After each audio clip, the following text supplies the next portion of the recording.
చుమానని నా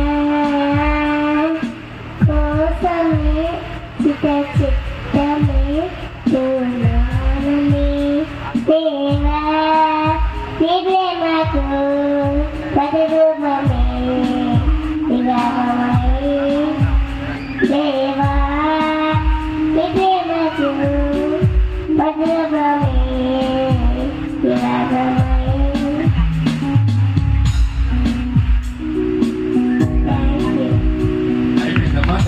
చెప్పలు కూడా అందరం. God bless you. Bless ఈ సమయంలో సంతోషం.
దేవునిలో దిగులుండదు యేసు నామములో. శ్రమైన సంతోషమే ఇరుకులో మాకు, దేవునిలో దిగులుండదు యేసు నామములో. దేవునికి స్తోత్రం.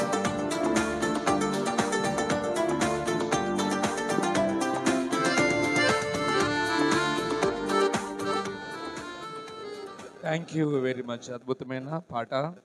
భయం ఉండదు దేవునిలో, భయం ఉండదు యేసునిలో. చక్కటి అర్థంతో కూడిన సందేశం ఇచ్చేటువంటి పాటను పాడి వినిపించిన సంతోష్ గారికి వందనాలు తెలియజేస్తున్నామండి. సమయంలో మనం చాలా వేగంగానే మనం అసలైన సమయానికి వచ్చేసాము. దానికన్నా ముందు ఒక ప్రకటన మన మధ్యకి వచ్చింది, దాన్ని నేను చదివి వినిపిస్తాను. క్రైస్తవ ఉజ్జీవ మహాసభలు తేదీలు ఏప్రిల్ 20, 21, 22, 23 4 రోజులు చింతలమూరి మలికీపురం మండలం. మనల్ని ప్రేమతో ఆహ్వానిస్తున్నారు దైవజనులు పాస్టర్ సిహెచ్ ప్రభు కుమార్ గారు. 4 రోజుల పాటు భోజనాలు ఉంటాయండి. సోమవారం ఉదయం 10 గంటల నుంచి సేవకుల సదస్సు ఉంది. మంగళవారము అలాగే బుధవారం ఉదయం 10 గంటల నుంచి యవనస్తుల కూడికలు ఏర్పాటు చేయడం జరిగింది. ఈ సభలలో 6 దైవజనులు సందేశాలు ఇవ్వడానికి రాబోతున్నారు. ఐజక్ ప్రభుతేజ గారు, అలాగే బ్రదర్ సన్నీ రాజ్ గారు, అలాగే రెవరెండ్ పి డేవిడ్ రాజ్ గారు, డాక్టర్ ఎం మోజెస్ గారు, బ్రదర్ కిరణ్ పాల్ గారు, పాస్టర్ ఇందుపెల్లి జేమ్స్ గారు. వీరు ఈ సభలలో వాక్య పరిచర్య చేయడానికి వస్తూ ఉన్నారు కనుక ఈ ఆదివారం నుండే సభలు ప్రారంభం కాబోతున్నాయి. మనకు సమీపంలోనే ప్రభు కుమార్ గారి ఆధ్వర్యంలో స్థానిక సంఘస్థులు, గ్రామస్తులు సభల్లో పాల్గొనాలని ప్రేమపూర్వకంగా ఆహ్వానాన్ని వారి తరపున తెలియజేస్తున్నాను. సమయంలో మనకి దైవ సందేశం ఇవ్వడానికి బ్రదర్ జేమ్స్ అన్నయ్య మన దగ్గర ఉన్నారు. వారి గురించి మనకు తెలుసు, ఇందాక సునీల్ చెప్పాడు, నేను ఇప్పుడే విన్నాను. 2017 నుంచి, అంటే ప్రతి సంవత్సరం హాజరవుతున్నా కానీ ఇన్ని సంవత్సరాల నుంచి వస్తున్నారా అని అనుకున్నాను అన్నమాట. అన్నయ్య గురించి మనకు తెలుసు. అద్భుతమైన చాలా సువార్త భారము కలిగిన వ్యక్తి.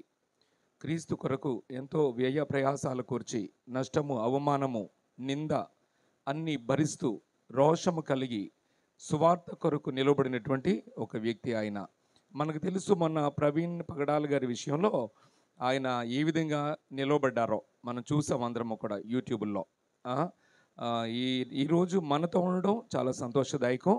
వాక్యము వినడానికి మనం రైట్ టైంకి వచ్చేసాము కాబట్టి ఎక్కడ అక్కడే కూర్చోండి, దయచేసి తిరగొద్దు. వెనకాలన్న వారు ఎవరైనా మన వాలంటీర్స్ చైర్స్ సరిపోతే చూడండి, తిరిగే విధంగా చేయవద్దు. సభ అంతా కూడా సైలెంట్గా ఉంటే దేవుని వాక్యాన్ని మనం విందాము. సమయంలో బ్రదర్ జేమ్స్ గారు వచ్చి వాక్య పరిచర్య చేయవలసిందిగా ఆహ్వానాన్ని తెలియజేస్తున్నాను. చప్పట్ల ధ్వనులతో వారిని ఆహ్వానించుకుందాం.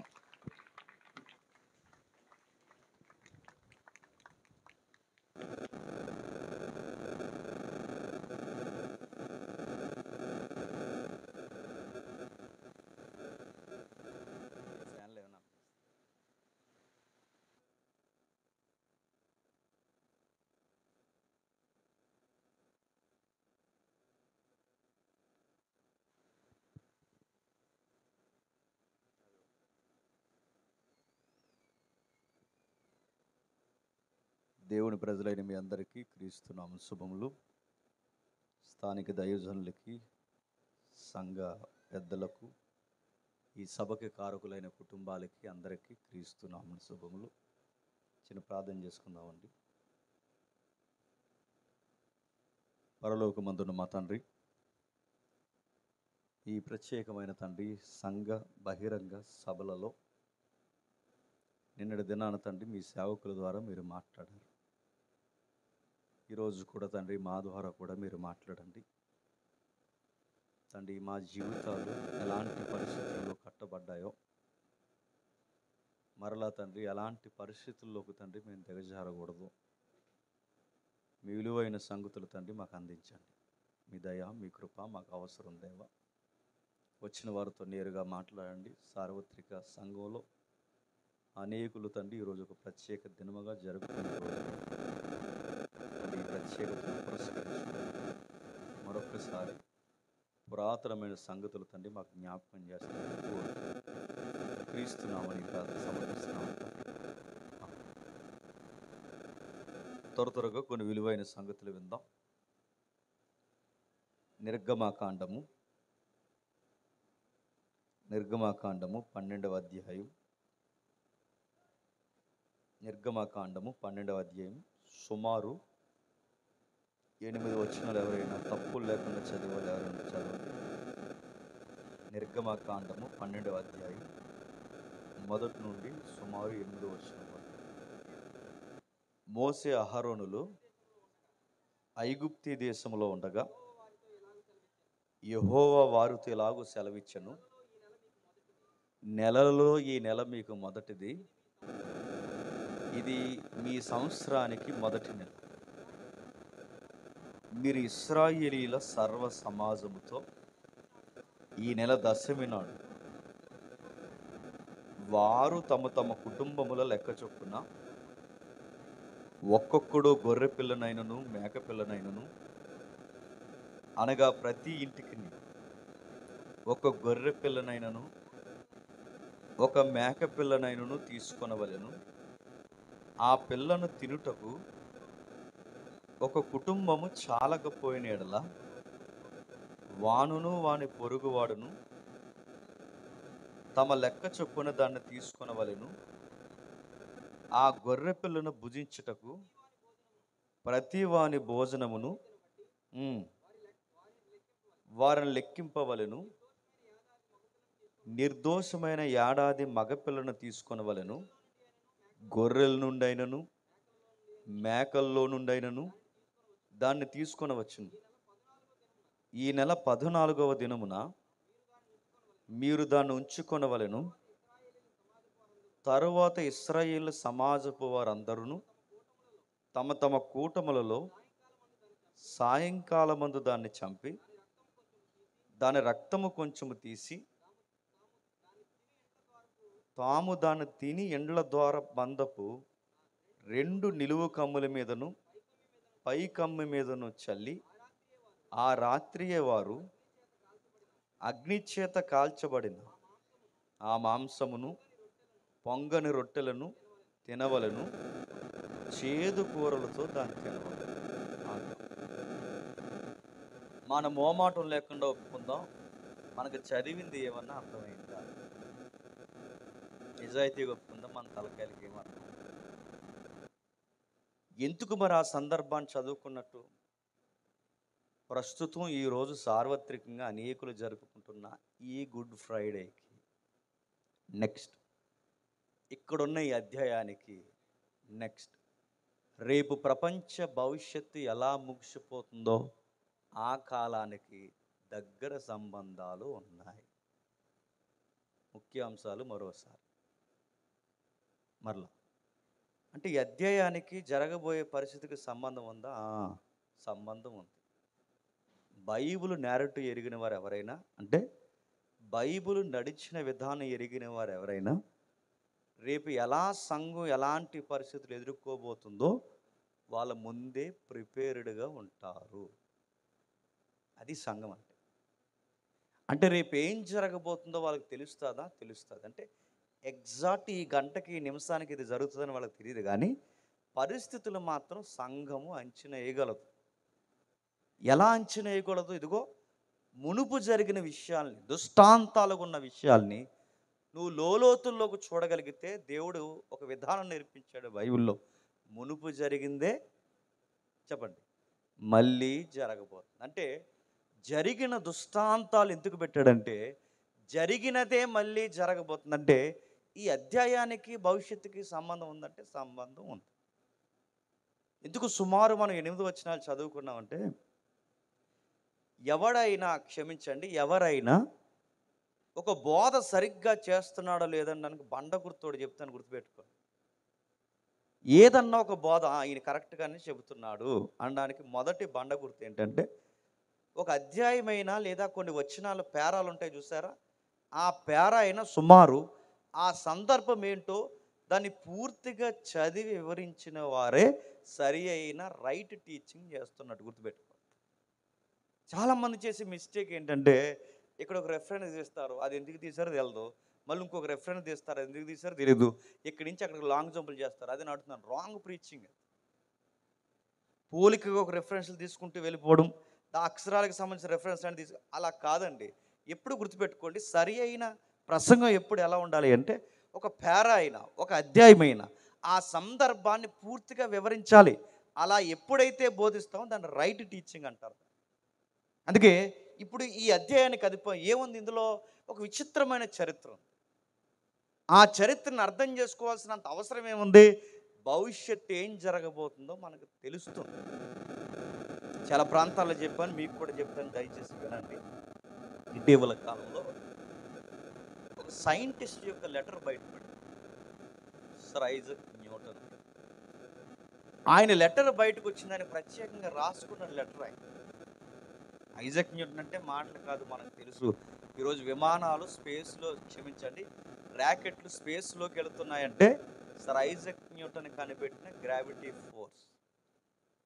ఈరోజు వాహనాలు, చక్రం, వాహనాల మీద రోడ్డు ఎలా ఉండాలో, అంటే చర్యకు ప్రతిచర్య ఎలా జరగాలో, ఇలాంటి థియాలజీని, ప్రాక్టికల్స్ని తెర మీదకి తీసుకొచ్చింది సర్ ఐజాక్ న్యూటన్ గారు.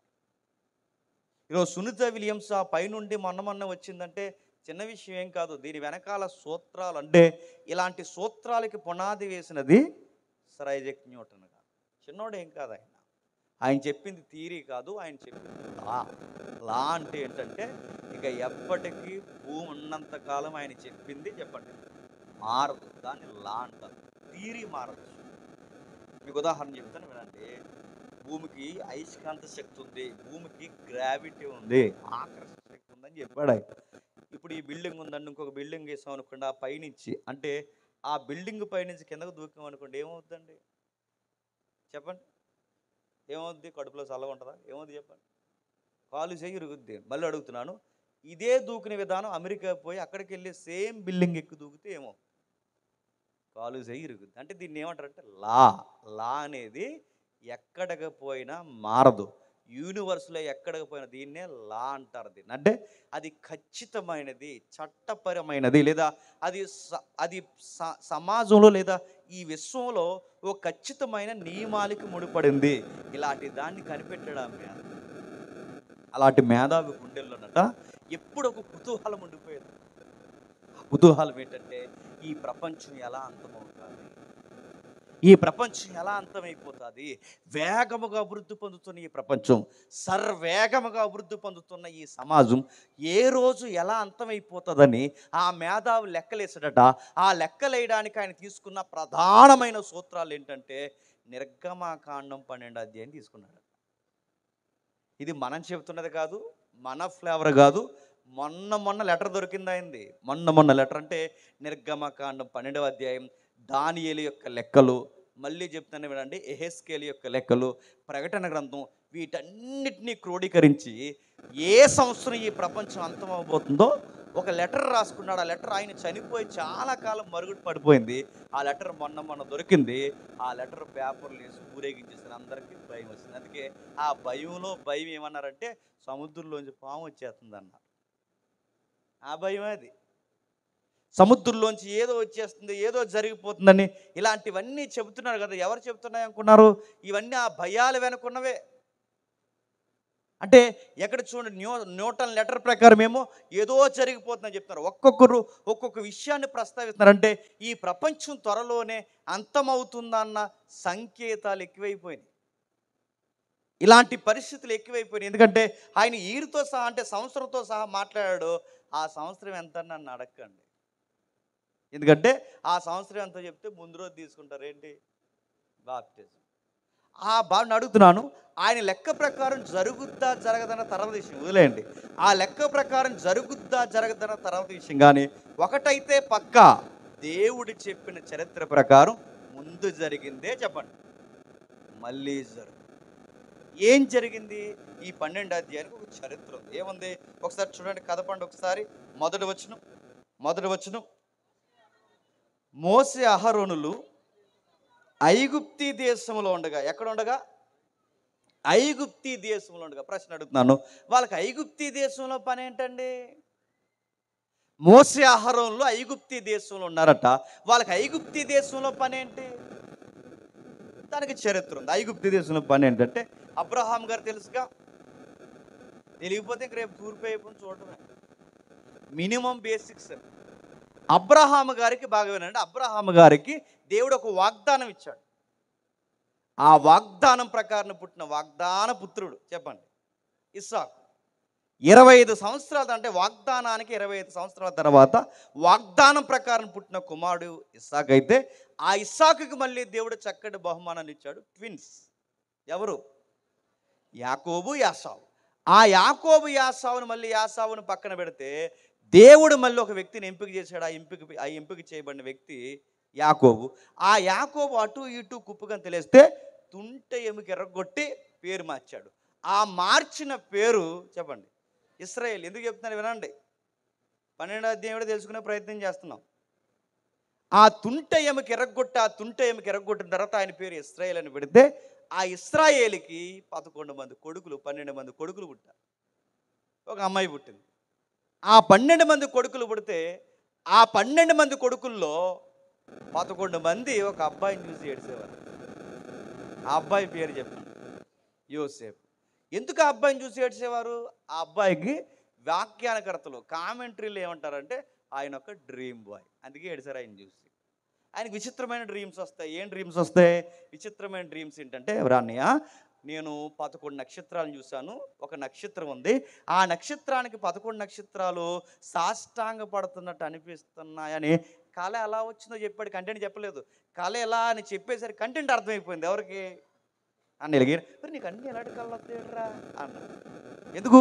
ఇప్పుడు ఆ 11 మంది ఎవరన్నా వాళ్ళ ఫీలింగు చెప్పండి.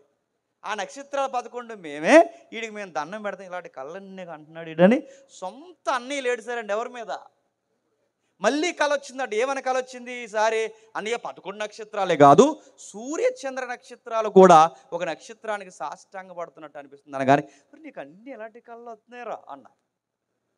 ఆ ఏడుపులో ఏడుపు. వాళ్ళ నాన్నకి చాలా ప్రేమ అబ్బాయి అంటే. ఏ అబ్బాయి అంటే? ఆ యోసేపు అంటే. ఆ యోసేపు అంటే చాలా ఇష్టం. ఆ అబ్బాయి కట్ట ముక్కలన్నీ కట్ చేసి ఆ ముక్కలు కలిపిన ఆ ముక్కలన్నీ కలిపి ఒక సొక్కా కుట్టాడట. ఆ సొక్కావు యోసేపు వేసుకున్నాడు. నేను ముక్కలు సొక్క వేసుకుంటే అందంగా ఉంటారా? కానీ ఈ విషయం ఏంటి చెప్పినా, ఆ అబ్బాయి ఆ సొక్కా వేసుకుని అందంగా ఉన్నాడు. ఎందుకు అందంగా ఉంటాడు ఆ అబ్బాయి? తెలుగులో సామెత ఉంది, ఎక్కువ మీ కోనసీమలో వాడతారు. చక్కనైన అమ్మంట చెప్పండి చిక్కిన అందంగా ఉంటుంది. అందుకే యోసేపు ఏం వేసుకున్నా అందంగా ఉంటాడు. సొక్కావుకి నడుతున్నాను, సొక్కాను బట్టి ఆయనకి అందం కాదు చెప్పండి, ఆయన బట్టి సొక్కావుకి అందం. ఆ సొక్కా వేసుకుని రంగురంగులు సొక్కా వేసుకున్నాడు, బాగున్నాడు. మీరు గమనించండి, ఆ సొక్కావు చూసి ఏడుస్తారండి ఎవరు? నేను అడుగుతాను, ఎవడో ఏడ్డం మనల్ని చూసి మళ్ళీ చెప్తున్నాను వినండి. ఎవడో మనల్ని చూసి ఏడుస్తారంటే మనోడు అనుకున్నవాడే ఏడుస్తాడు. అన్నీళ్ళు ఏడుస్తున్నాను అడుగుతాను. బయటోడు, ఎదిరింటోడు, పక్కింటోడు, స్నేహితుడు ఇవన్నీ పక్కన పెట్టండి. సొంతోలే మనం బట్టలు వేసుకుంటే ఏడుస్తారు, మనం కళ్ళగంటే ఏడుస్తారు, మన డ్రీమ్స్ టార్గెట్స్ వాళ్ళకి నచ్చో. యోసేపుని చూసి ఏడ్చేది బయటోడు, ఎవడెవడో పగోడు కాదు. ఎవడేడుస్తున్నాడు చెప్పండి యోసేపుని చూసి? సొంత అన్నీళ్ళు ఏడుస్తున్నారు. అన్నీళ్ళు చూడలేక అసూయ పడిపోయి చివరికి తీసుకెళ్ళి ఆయన గోతులో పడేశారు. ఆ గోతులో పడేసినప్పుడు ఆయనకి ఏం జరిగిందో మనకు తెలుసు. దేవుడు ఆయన పట్టుకున్నాడు, అక్కడి నుంచి తీసుకెళ్ళాడు.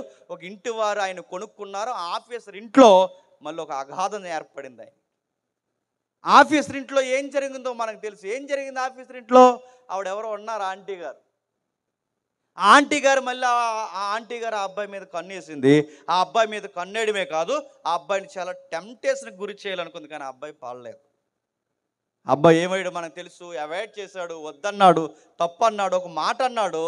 అయ్యగారు అని వాళ్ళ ఆఫీసర్ అన్నాడు. ఆయన అయ్యగారు అయితే నువ్వేమవుతావు? నాకు అమ్మగారు అవుతావు, కాబట్టి నీకు నాకు అవన్నీ సెట్ అవ్వమ్మా, ఇది వద్దని చెప్తే దినదినం మాట్లాడితే అక్కడి నుంచి పరారైపోయాడు. చాలామంది క్వశ్చన్స్ అడుగుతారు, టెంప్టేషన్స్ నుంచి బయటికి ఎలా రావాలంటే సూత్రం ఒకటే, ఆ జోన్ నుంచి పరారైపోవాలంతే. అంటే మైండ్ మారాలి అంటే చాలామంది అడుగుతారు, ఎలాగా? మొబైల్లో మంచిది లేదు, మొబైల్ ఓపెన్ చేయకు. ఈ ఏరియా మంచిది, ఆ ఏరియాలో ఉండకు. బైబిల్ ఇదే సూత్రం చెప్పింది. ఎప్పుడైనా గుర్తుపెట్టుకోండి, నిన్ను ఏదన్నా అట్రాక్షన్ చేస్తున్నప్పుడు ఆ ఏరియా నుంచి నీ మైండ్ మార్చుకోవాలంటే ఇంకొక పని ఏదో ఒకటి పెట్టేసుకోవాలి. ఏదో ఒక పని పెట్టుకోవడమో, లేకపోతే ఎవరితో పరిచయం పెంచుకోవడమో, మొత్తం మీద ఆ జోన్ నుంచి బయటికి వచ్చేయాలి. నేను పర్లేదు, నేను తోపుని తురుమని ఉన్నావంటే ఇంక అయ్యేవని. అందుకే యోసేపు గారికి ఆ విషయం తెలుసు. ఆవిడ టెంప్ట్ చేస్తుంది, పట్టుకునేలో ఉంది. అక్కడి నుంచి పరారైపోయాడు. ఆ బయటకు వచ్చిన తర్వాత లేని నిందేసింది, ఆయన జైలుకి పంపించేశారు. విషయం ఏంటో గమనించండి. ఏం జరిగిందో ఆ విషయాన్ని ఆ అబ్బాయి బయట పెట్టలేదు. ఎందుకంటే ఆ అబ్బాయి బయట పెడితే 100 మంది నమ్మకపోయినా కనీసం 10 మంది అయినా నమ్ముతారా నమ్మరా? ఎందుకు పెట్టలేదు చెప్పనా? ఇన్ని రోజులు వాళ్ళ ఇంట్లో భోజనం తిన్నాడు, ఇన్ని రోజులు వాళ్ళ జీతం తీసుకున్నాడు. ఇప్పుడు సడన్గా ఏం జరిగిందో ఆ విషయాన్ని బయటికి పెడితే ఎవరి కాపురం పాడవద్దు చెప్పండి? మేడం గారి కాపురం పాడవద్దు. అందుకే ఏం జరిగిందో చెప్పకుండా ఆయన దాచేశాడు. ఆ విషయం బయటికి చెప్పకుండా తన గుండెల్లో దాచుకున్నాడు. జైల్లో పడేశారు. ఆ జైల్లో పడేసిన తర్వాత ఈయనకి కలలు రావడం ఆగిపోయాయి, పక్కోళ్ళకి కలలు రావడం మొదలైంది. ఇప్పుడు ఈయనకి కలలు రావట్లేదు, ఎవరికి వస్తున్నాయి? పక్కోళ్ళకి వస్తున్నాయి. ఆ పక్కోళ్ళకి కళ్ళు ఎందుకు వస్తున్నాయి మనకు అర్థం అవుతుంది. ఆ అధ్యాయం చదువుతున్నప్పుడు తర్వాత అర్థం అవుద్ది. ఆ పక్కోళ్ళకి కళ్ళు వచ్చినప్పుడు వాళ్ళిద్దరూ టెన్షన్ అయిపోతున్నారు. ఏంటి ఆ కలల భావం అని అడిగితే ఆ కలల భావం ఇలా చెప్పాడు, నీ మెడకాయ ఎగిరిపోద్ది, నీ మెడకాయ మీద తలకాయకి కిరీటం వస్తుంది అని చెప్పేసి. అంటే నీ తల మీదకి కిరీటం వస్తుంది, నీ తల మీదకి కత్తి వస్తుంది అన్నట్టుగానే ఒకటి తలకాయ మీద కత్తి వచ్చింది, మరొకటి తలకాయ మీదకి కిరీటం వచ్చింది. మేలు పొందినవాడు మర్చిపోయాడు. ఈసారి కొన్ని సంవత్సరాల తర్వాత ఆ కళ ఇప్పుడు రాజుకు వచ్చింది. ఆ కళలు ఎలా వచ్చింది? ఆ కళ ఏంటంటే 7 బలిసిన ఆవులు, చెప్పండి, 7 బక్క చిక్కిన ఆవులు, 7 బలిసిన ఎన్నెలు, 7 పేలగా ఉన్న ఎన్నెలు. ఈ సుమారు 7 అనే ఈ కళలు ఎప్పుడైతే ఆయనకి 1 by 1 వస్తున్నాయో ఆయన టెన్షన్ అయిపోయాడు. ఆ టెన్షన్లో ఏమన్నాడంటే, ఏంటి ఇలాంటి కళలు వస్తున్నాయి, అసలు ఏం జరగబోతుంది భవిష్యత్తు కానీ ఆయన టెన్షన్ అవుతున్నప్పుడు అప్పుడు ఈ పక్కన ఉన్నవాడు వీడు ఉన్నాడుగా, అన్నాడు ఆఫీసర్ దగ్గరకు ఉన్నవాడు ఏమన్నాడంటే, అయ్యా ఒక అబ్బాయి ఉన్నాడు, మీరు ఎవరిని అడిగినా కహాని చెప్పి ఏదో చెప్పేస్తారు కానీ ఆ అబ్బాయి అన్నది ఖచ్చితంగా జరుగుద్ది, సరి అయిన వివరణ ఇస్తాడు.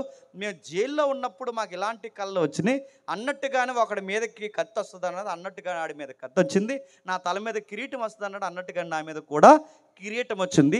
మీ కళల భావం ఖచ్చితంగా అబ్బాయి చెప్పగలడు సార్, ఒక్కసారి పిలిపించండి అంటే ఇంకెందుకు ఆలస్యం, పిలిపించండి అంటే ఆ అబ్బాయిని పిలిపించారు.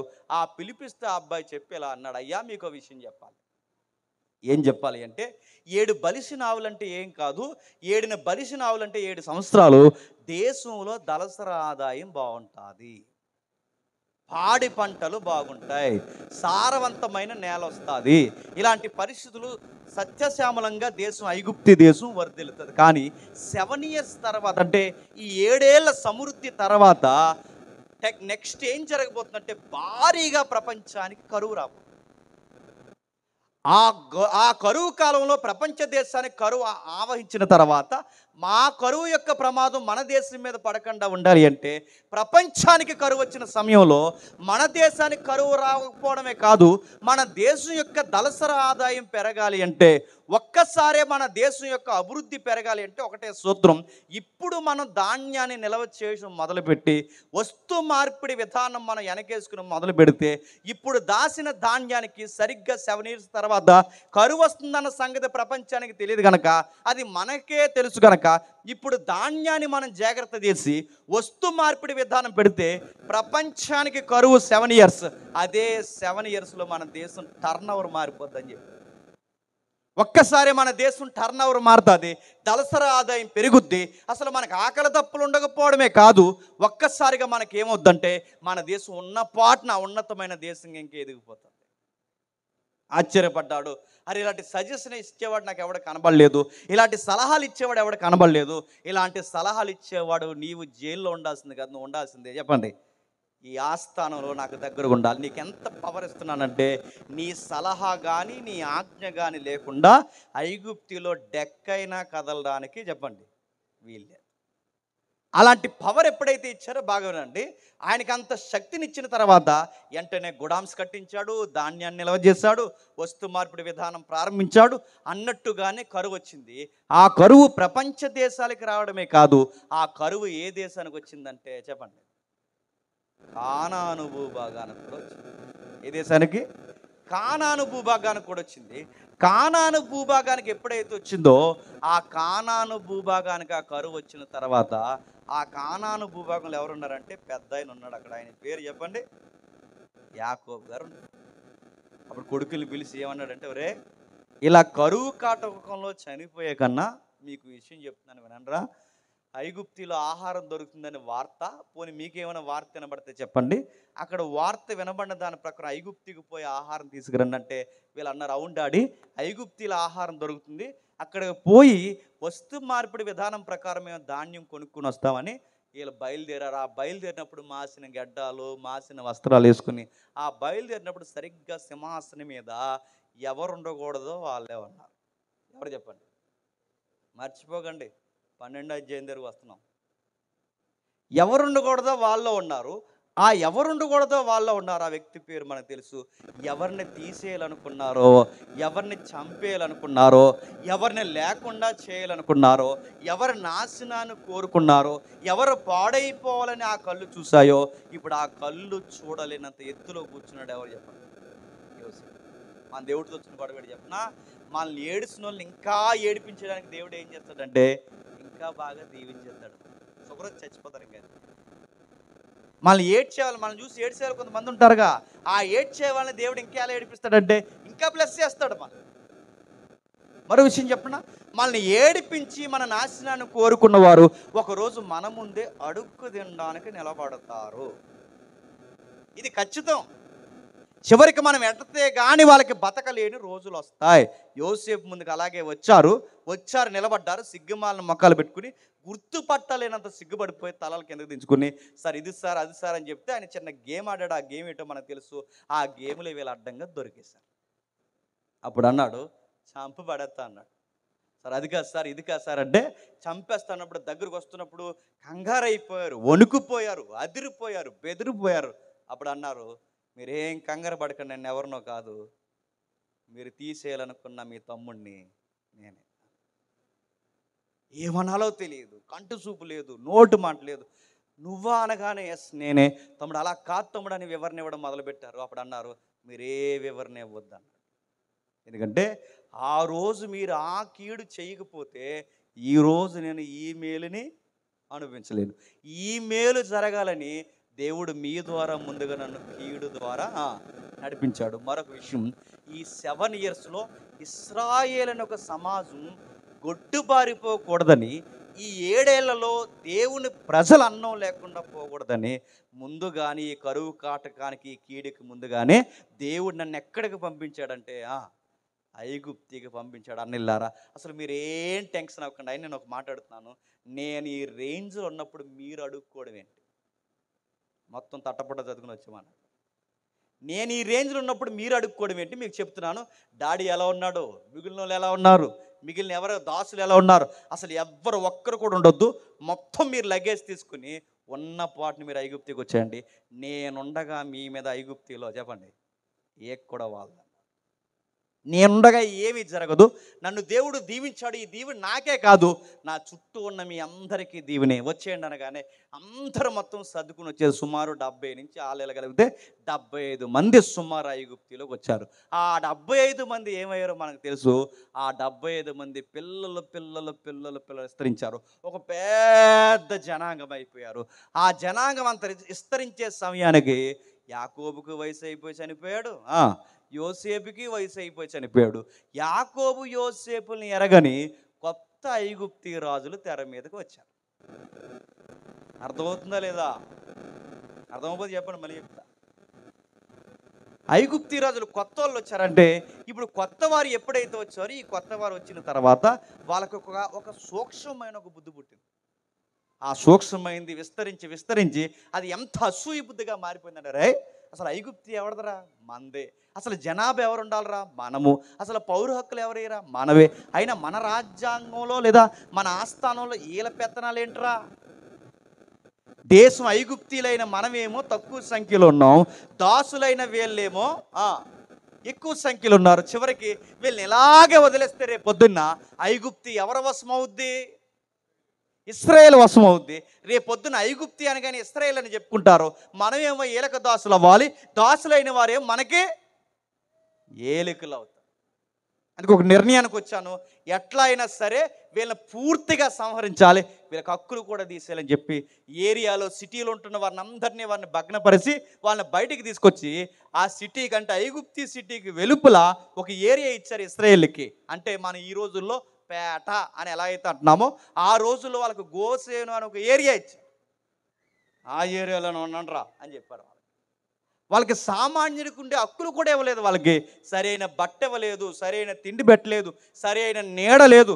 వాళ్ళ బిడ్డలు పుట్టినా ఊడిగించేయాలి, ఆ బిడ్డలు పుట్టినా ఊడిగించేయాలి, వాళ్ళకి మనవాళ్ళు పుట్టినా ఊడిగించేయాలి. అంటే ఐగుప్తికి ఊడిగించేయడానికే ఇశ్రాయేలు పుట్టారన్నంత తరతరాలు 430 సంవత్సరాలు చెప్పండి నలిగిపోయాయి. సుమారు 430 సంవత్సరాలు ఎప్పుడైతే నలిగిపోయాయో ఆ ఆకల కేకలతో, ఆ పేద అరుపులతో, ఆ బాధలతో కొన్ని ప్రార్థనలు చేశారు. ఆ ప్రార్థనకి జవాబుగా ఒక వారియర్ పుట్టాడు. ఆ వారియర్ పేరు చెప్పండి, మోసే పుట్టాడు. ఆ పుట్టినవాడు సకల శాస్త్రాలు అభ్యసించాడు. అభ్యసించిన వాడు ఇంకా బాగా వినండి, మాటల నేర్పరి. ఏ సబ్జెక్ట్ అయినా ఏళ్ళ మీద డీల్ చేయగలరు. అలాంటి చక్కటి తలంపులు కలిగిన వాడికి ఒక స్పృహ వచ్చింది, ఆధ్యాత్మిక ఒక తీవ్రత వచ్చింది. ఆ తీవ్రత ఏంటంటే, నా ద్వారా ఇశ్రాయేలుకి దేవుడు రక్షణ కలగజేయబోతున్నాడని గ్రహించి, నా ద్వారా ఇశ్రాయేలుకి రక్షణ కలగజేయబోతున్నాడని గ్రహించి, ఒక ఐగుప్తీయుడు ఇశ్రాయేల్ని బాధ పెడుతుంటే, ఒక ఐగుప్తీయుడు ఇశ్రాయేల్ని కొడుతుంటే సరిగ్గా సీన్ ఎవరి కళ్ళల్లో పడ్డది? మోసే కళ్ళలో పడ్డది. వెళ్ళాడు, మాట కూడా మాట్లాడుకుంటూ ఒకే ఒక గుద్దాడు. ఆ గుద్దుకి చెప్పండి ఆడి చచ్చాడు. ఐగుప్తీలు అంటే ఎలా ఉంటారంటే ఈ స్తంభానికి సగం ఉంటారు. వాళ్ళ భుజాలు కానీ వాళ్ళ ఎత్తు కానీ ఐగుప్తీలు మీరు చూడండి, అందులో రకరకాల వ్యక్తులు ఉంటారు, నల్లగా తెల్లగా మిక్సర్ ఉంటారు. ఐగుప్తీలు అనగానే చాలా ఉదారమైన పర్సనాలిటీ కలిగిన వారిని అలా టోడ్లో గుద్దుకు పడగొట్టాడంటే ఈ మనిషి కూడా మామూలుగా లేడన్నమాట. మోసే అనగానే తెల్లగడ్డం, అది ఇంకా ఆ ఇమేజ్లోకి వెళ్ళిపోకండి. మోసే అనగానే ఫైటర్ కూడా గుర్తుపెట్టుకో. కొట్టాడు, కొట్టేసరికి ఒకేసారి వాడి కింద పడ్డాడు.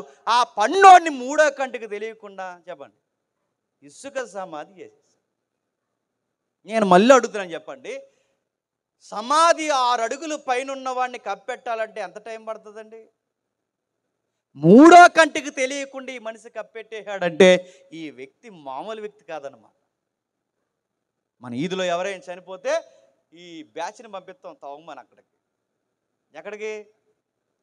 మనకుంది కదా రిజర్వేషన్ భూమి, అక్కడ పంపిస్తాం. ఆ పంపించిన తర్వాత 3 అడుగులు అడ్డు, 6 అడుగులు పొడవు. ఈ 3 ఆడు తడవడానికి సుమారు ఉదయం 6 గంటలకు వెళ్ళిపోతారండి. ఆ 6 గంటలకు వెళ్ళిపోయిన మళ్ళీ మీరు మెత్తనేలే. ఈ 6 గంటలకు వెళ్ళిపోయిన తర్వాత అక్కడికి వెళ్ళడానికి మళ్ళీ తవ్వడానికి వాళ్ళకి పవర్ ఉండాలి. పవర్కాయలు, ఆ పవర్కాయలు వేసుకుని అది కస్సా బిస్సా తవ్వితే మన శవాన్ని తీసుకెళ్లే ముందు కూడా ఇంకా తవ్వుతూనే ఉంటారు.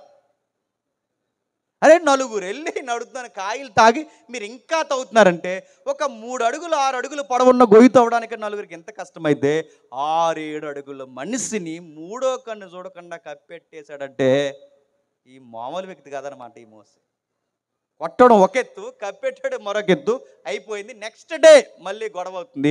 ఈసారి గొడవ ఎవరెవరికి అవుతుందో మనకు తెలుసు, ఇశ్రాయేలుకి అవుతుంది.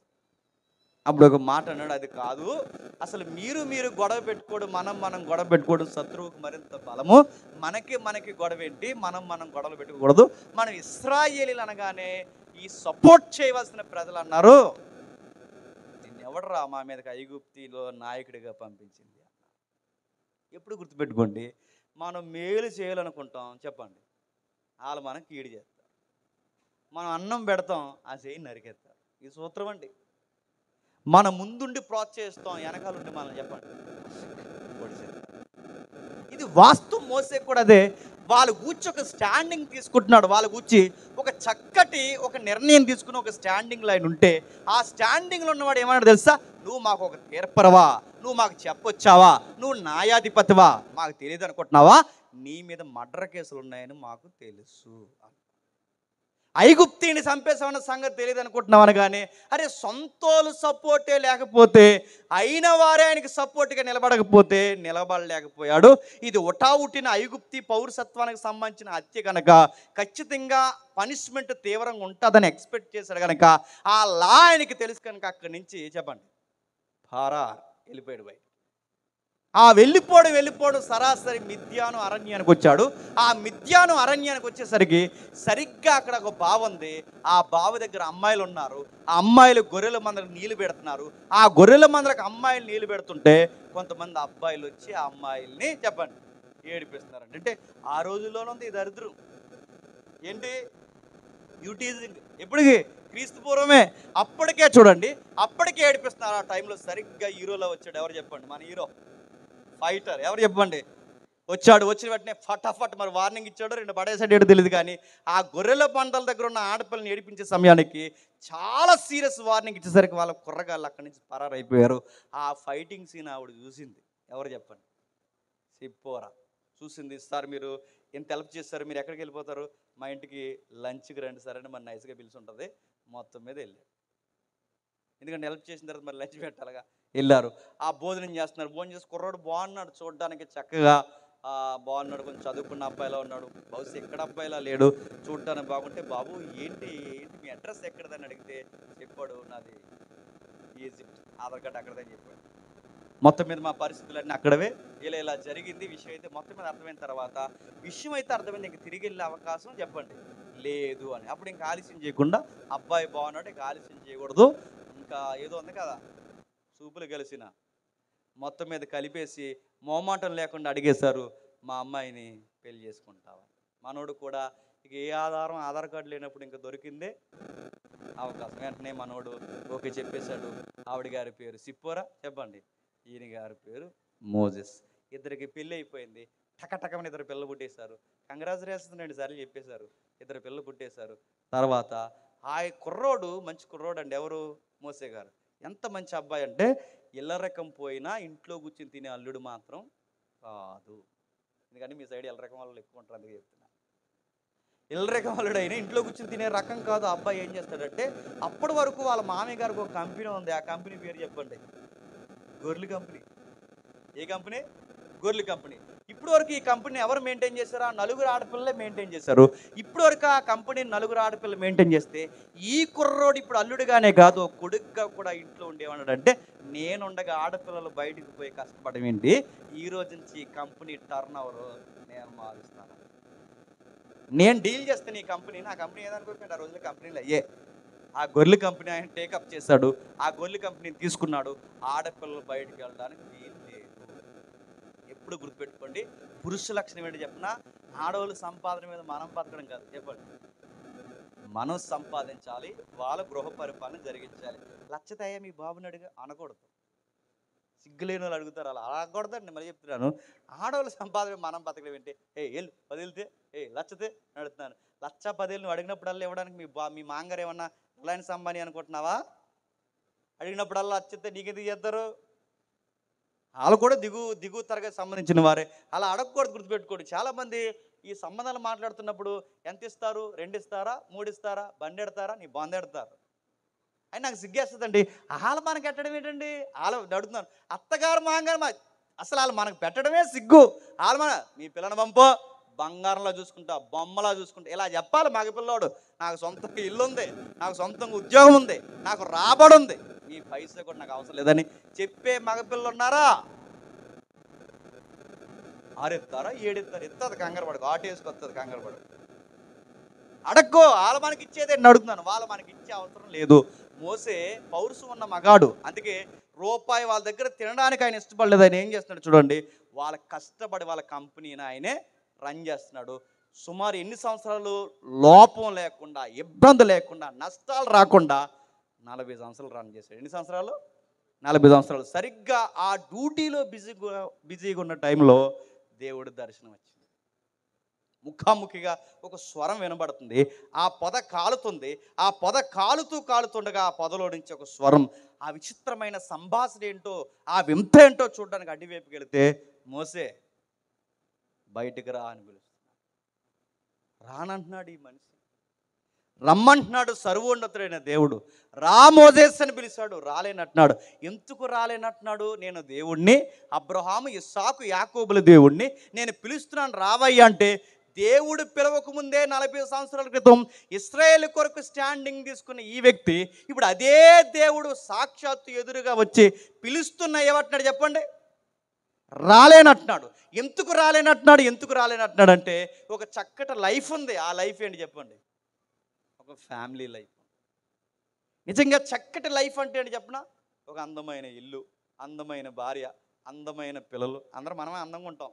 అందమైన భార్య, అందమైన ఇల్లు, అందమైన పిల్లలు, చక్కటి ఉద్యోగం.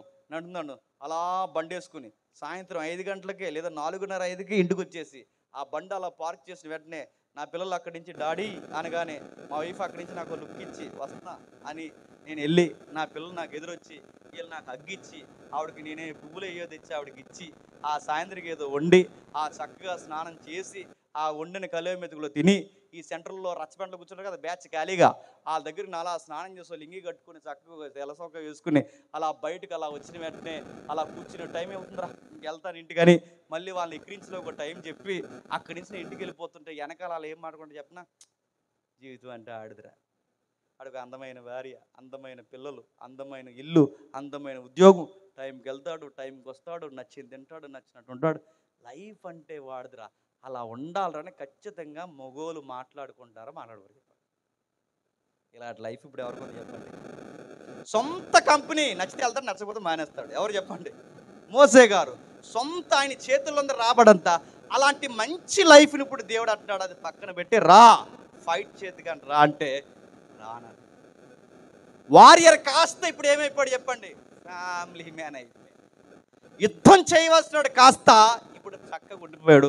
ఒక బలమైన కారణం చెప్పాడు. ఆ కారణం ఏమన్నాడంటే, నేను రాలేను ప్రభు అన్నాడు. ఏ అని అడిగితే అన్నాడు, నాకు నంగిడు వచ్చింది, నాకు నత్తొచ్చింది ప్రభు, నేను సరిగ్గా మాట్లాడలేను, నా మాటలు తడబడుతున్నాయి అన్నాడు. అపోస్తుల కార్యంలో ఒక మాట ఉంటుంది, తీకండి. అపోస్తుల కార్యంలో ఉండే మాట ఏంటంటే, సకల శాస్త్ర అంటే ఐగుప్తీల సకల శాస్త్రాల్లో ప్రావీణ్యత కలిగిన వాడు మాత్రమే కాదు, మాటల యందు చెప్పండి నేర్పరి. మాటలు ఎందరు నేర్పరంటే ఏ సబ్జెక్ట్ అయినా డీల్ చేయగలడు, ఏదైనా మాట్లాడగలడు. అది సామాన్య భాష అయినా రాజరికపు భాష అయినా ఏదైనా మాట్లాడగలిగే మాటలు నేర్పరి. ఇప్పుడు దేవుడు రమ్మంటే ఏమంటున్నాడు? నాకు మాటలు రావట్న్నాడు. అపోస్తుల కార్యంలో మాటలు నేర్పరని బైబిల్ చెప్తుంటే ఈయనేమంటున్నాడు చెప్పండి? నాకు మాటలు రావు, నాకు నత్తి వచ్చింది అన్నాడు. నిజం చెప్తున్నాడా అబద్ధం చెప్తున్నాడా? నిజం చెప్తున్నాడు అబద్ధం చెప్తున్నాడు? నిజమే చెప్తున్నాడు, అబద్ధమేం చెప్పట్లేదు. అదేంటి మరి నత్తి వచ్చింది అంటున్నాడుగా అంటే, నత్తి వచ్చింది అన్నది అబద్ధం కాదని నిజంగానే నత్తి వచ్చింది. ఎలా వస్తుంది అంటే, ఇప్పుడు నేను ప్రసంగికుడిని, డైలీ చెప్తున్నాను. ఇలా చెప్పగా ఈ ప్రసంగాలు నాకు ఎలా ఉంటుందంటే, ఇలా నిలబడి నిద్దట్లో లేపినా చెప్పగలను. ఎందుకంటే కొన్ని సంవత్సరాలు సుమారు 18-19 సంవత్సరాలు చెప్తున్నాను ప్రసంగాలు నేను.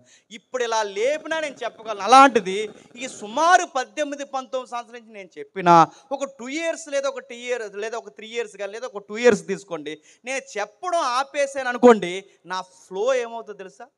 పోతా ఉండదు. ఇక టీచింగ్ ఫీల్డ్లో ఉన్న వారిని ఎవరినైనా అడగండి, సునీల్ బ్రదర్ టీచింగ్ ఫీల్డ్ అనుకుంటా, ఆ బ్రదర్ని అడగండి. వాళ్ళ సబ్జెక్ట్ చెప్పి సడన్గా ఒక రోజు వాళ్ళు చెప్పడం మానేసి మళ్ళీ గ్యాప్ తీసుకుని కాలేజీకి వెళ్ళి స్టూడెంట్స్కి చెప్పమానండి. మళ్ళీ వాళ్ళ ప్రాక్టీస్ ఒక వారం రోజులు చేస్తే కానీ బండి ట్రాక్లోకి రాదు.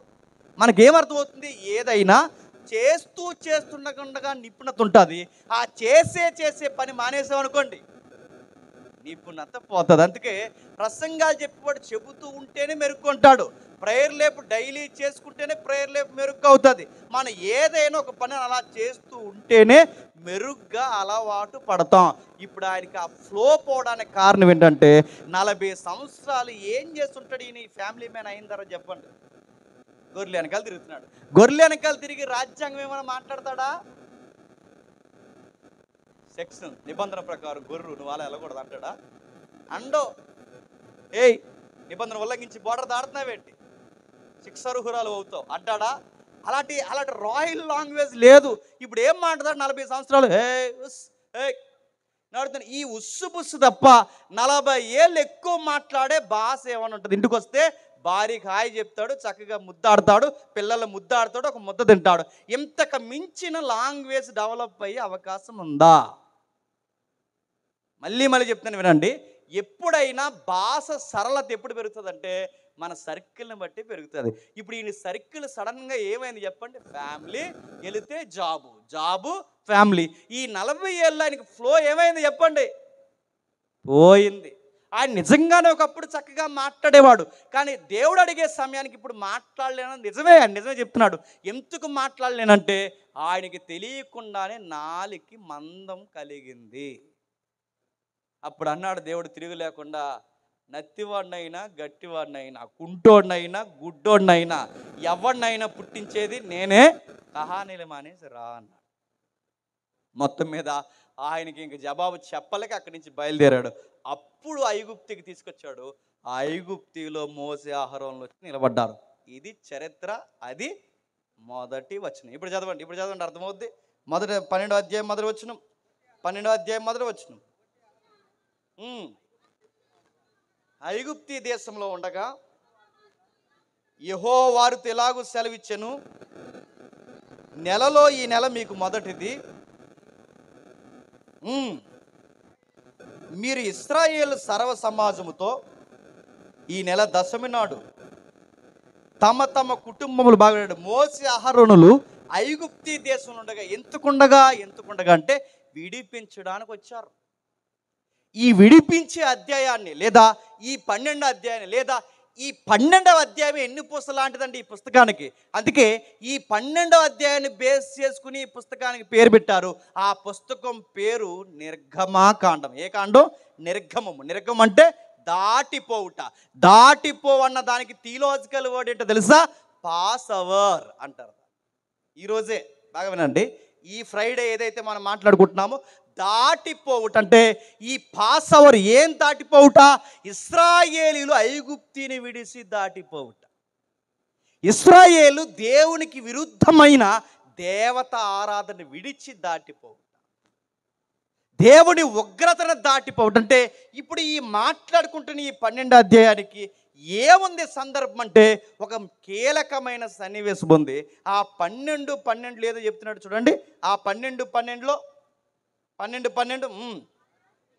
ఆ రాత్రి నేను ఐగుప్తి దేశములో సంచరించి ఐగుప్తి దేశమందలి జంతువుల్లోనే గాని మనుషులలోనే గాని తొలి సంతతి అంతయు అర్థము చేసి ఐగుప్తి దేవతలందరికీ తీర్పు తీరుస్తాను. అది ప్రాబ్లం. ఆ మాటలు అర్థమవుతుంది లేదో? రాత్రికి దేవుడు రాబోతున్నాడంట. ఎక్కడికి? ఐగుప్తి దేశం మీదకి దేవుడు రాబోతున్నాడు. మీకు ఎలా ఉందో తెలియదు కానీ ఈ రాత్రికి ఏరియాలో దేవుడు మరణదూత సంచరిస్తారంటే ఎలా ఉంటుందండి? ఈ రాత్రికి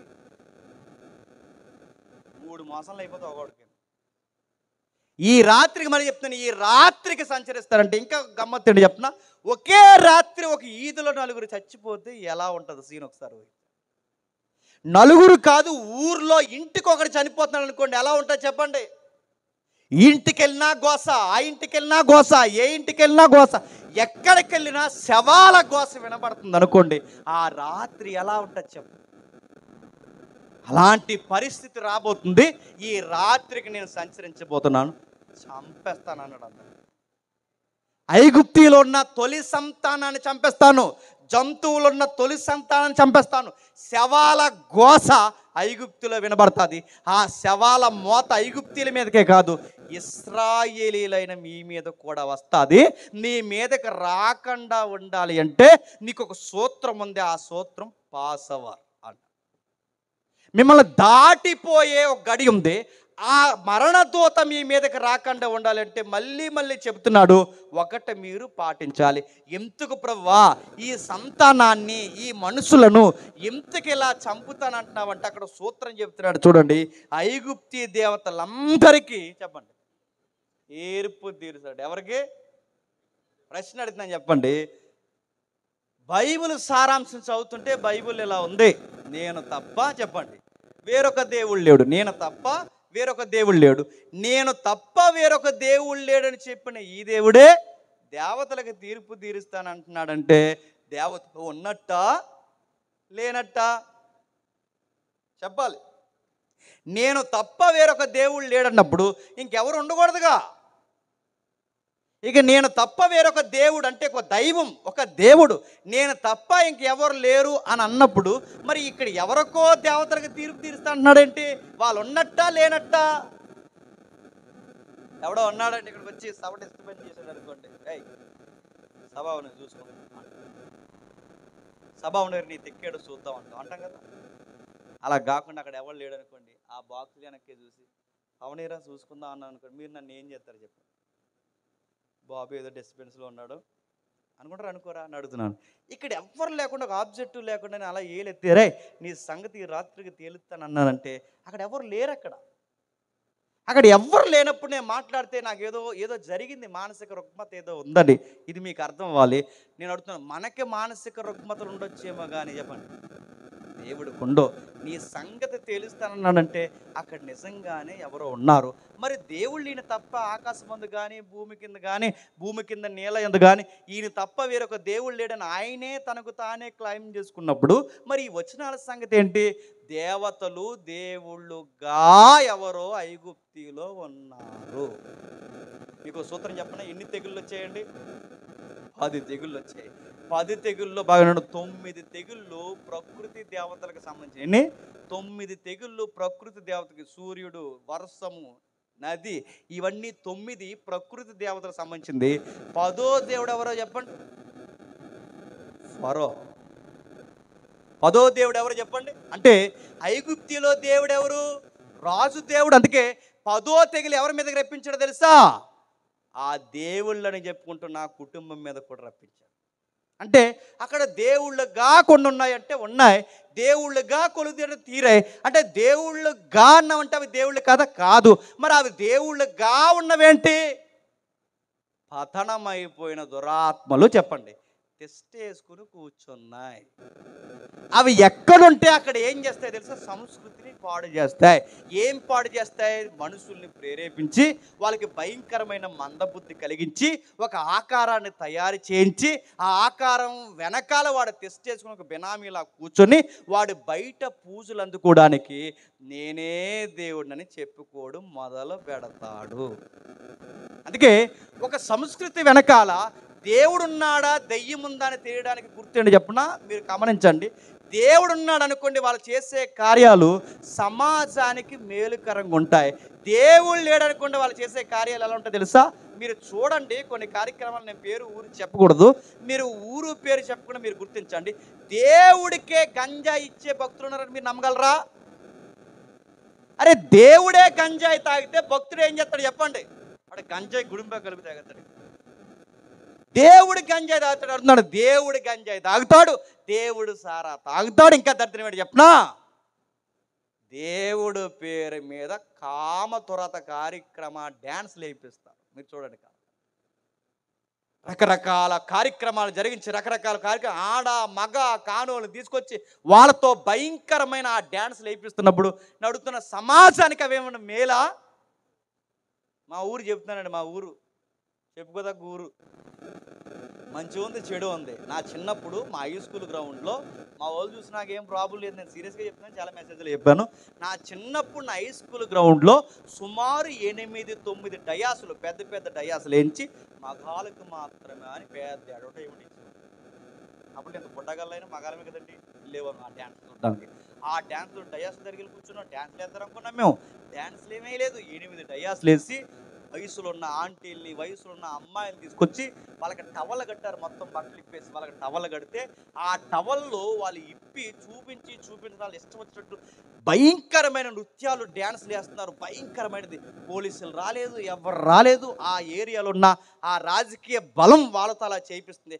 ఇంతకీ ఈ డ్యాన్స్లన్నీ ఎవరి పేరు మీద జరుగుతున్నాయి అంటే అక్కడ అమ్మవారు ఉన్నారు. ఎవరని అడగండి. ఇదంతా ఎవరి పేరు మీద? దేవత పేరు మీద. ఈ దరిద్రం అంతా ఎవరి పేరు మీద? దేవుడి పేరు మీద.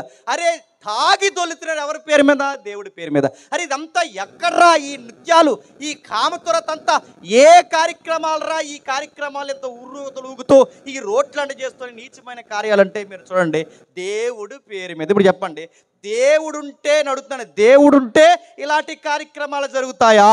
లేదా ఆ దేవుడు కాకుండా ఆ వెనక భావజాలం ఎవరో ఉంటే ఇవి జరుగుతాయా? చెప్పండి. ఎవరో ఉన్నాడు, ఆడెవడో తెలుసా? సమాజాన్ని నాశనం చేసే ఉన్నాడు. ఆడి పేరు ఏం పేరు చెప్పండి? సాతాను. అంటే ఇప్పుడు ఐగుప్తీ దేవతల వెనకాల మొత్తం తెస్టేసి కూర్చున్నది ఎవడు చెప్పండి?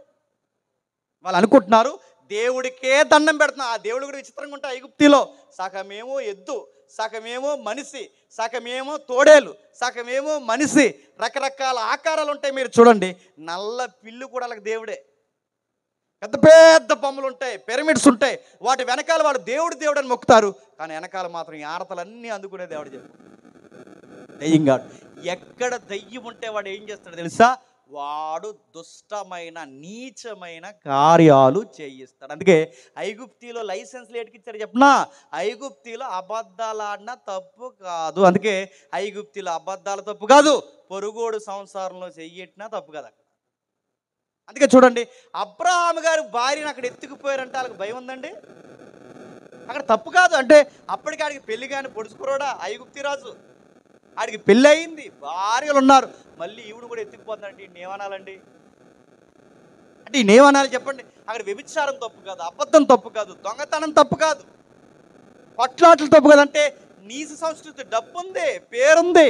ఐగుప్తిలో యోసేపు లాంటి వారు మంచి పునాదులు వేశారు కనుక డెవలప్మెంట్ బాగుంది. కానీ ఎక్కడ అభివృద్ధి పొందుతాం అక్కడే నీచమైన కార్యాలు కూడా చెప్పండి అంత వేగంగా అభివృద్ధి పొందుతాయి. ఆ అంత వేగంగా నీచమైన కార్యాలు రావడానికి కారణం వాళ్ళ ఫిలాసఫీ. ఆ ఫిలాసఫీలో ఉన్నది ఏంటో తెలుసా? దేవుళ్ళు. ఆ దేవుళ్ళు వెనక వాళ్ళ భావజాలం భయంకరమైన పనులు చేపిస్తారు. అంటే ఇప్పుడు ఐగుప్తి సొసైటీ పూర్తిగా నాశనానికి అడుగంటిపోతుంది కనుక ఐగుప్తిని కాపాడాలన్నా, ఇశ్రాయేల్ని కాపాడాలన్నా మొత్తం వీళ్ళని పాడు చేసే ఒక వ్యవస్థ ఉంది. అది దేవతల వ్యవస్థ. వాటికి తాట తెస్తని ఈ రాత్రికి అని చెప్పండి. ఆ మాటలు అర్థమైంది. అంటే ఈ రాత్రికి వస్తున్న దేవుడు ఐగుప్తి రాజుతో మాత్రమే కాదు యుద్ధం, ఐగుప్తి ప్రజలతోనే యుద్ధం కాదు, ఆయనకి ఎక్కడో భౌగోళికమైన యుద్ధాలు కాదు, అక్కడ జరగబోయే యుద్ధం పేరంటే డివోషనల్ వార్, ఆధ్యాత్మిక యుద్ధం. యెహోవాకి ఐగుప్తి దేవతలకి, యెహోవాకి ఐగుప్తి దేవతలు. అంటే దేవుళ్ళకి దేవుడికి దేవుళ్ళుగా దేవతలుగా పిలువబడుతున్న ఆ నమ్మకాలకి దేవుడికి రాత్రికి యుద్ధం జరగబోతుంది. వాటిని మొక్కితే ప్రమాదం అంటే ప్రమాదం. వాటిని మొక్కితే ఏం జరుగుతుందో తెలుసా? వాటికి మొక్కితే వాటి భావజాలంలోకి వెళ్ళిన వాడు అవే పనులు చేస్తారు. మీరు నమ్ముతారో లేదో, మొన్న వార్త వచ్చింది, మీరు నమ్ముతారో లేదో ఒకసారి చూడండి. మీరు చూస్తున్నారో లేదో కానీ కొన్ని పార్టీలు, రాజకీయ పార్టీలు గెలవాలని ఒడుసోళ్ళనట నరబలేస్తున్నారంట.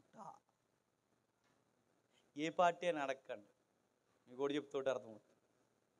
కొన్ని అది ఈ పార్టీ, ఆ పార్టీ, స్థానిక పార్టీ, నేషనల్ పార్టీ ఏది చెప్పను కానీ ఒకటి మాత్రం గుర్తుపెట్టుకోండి, అంట. అక్కడ వరకు ఎందుకు?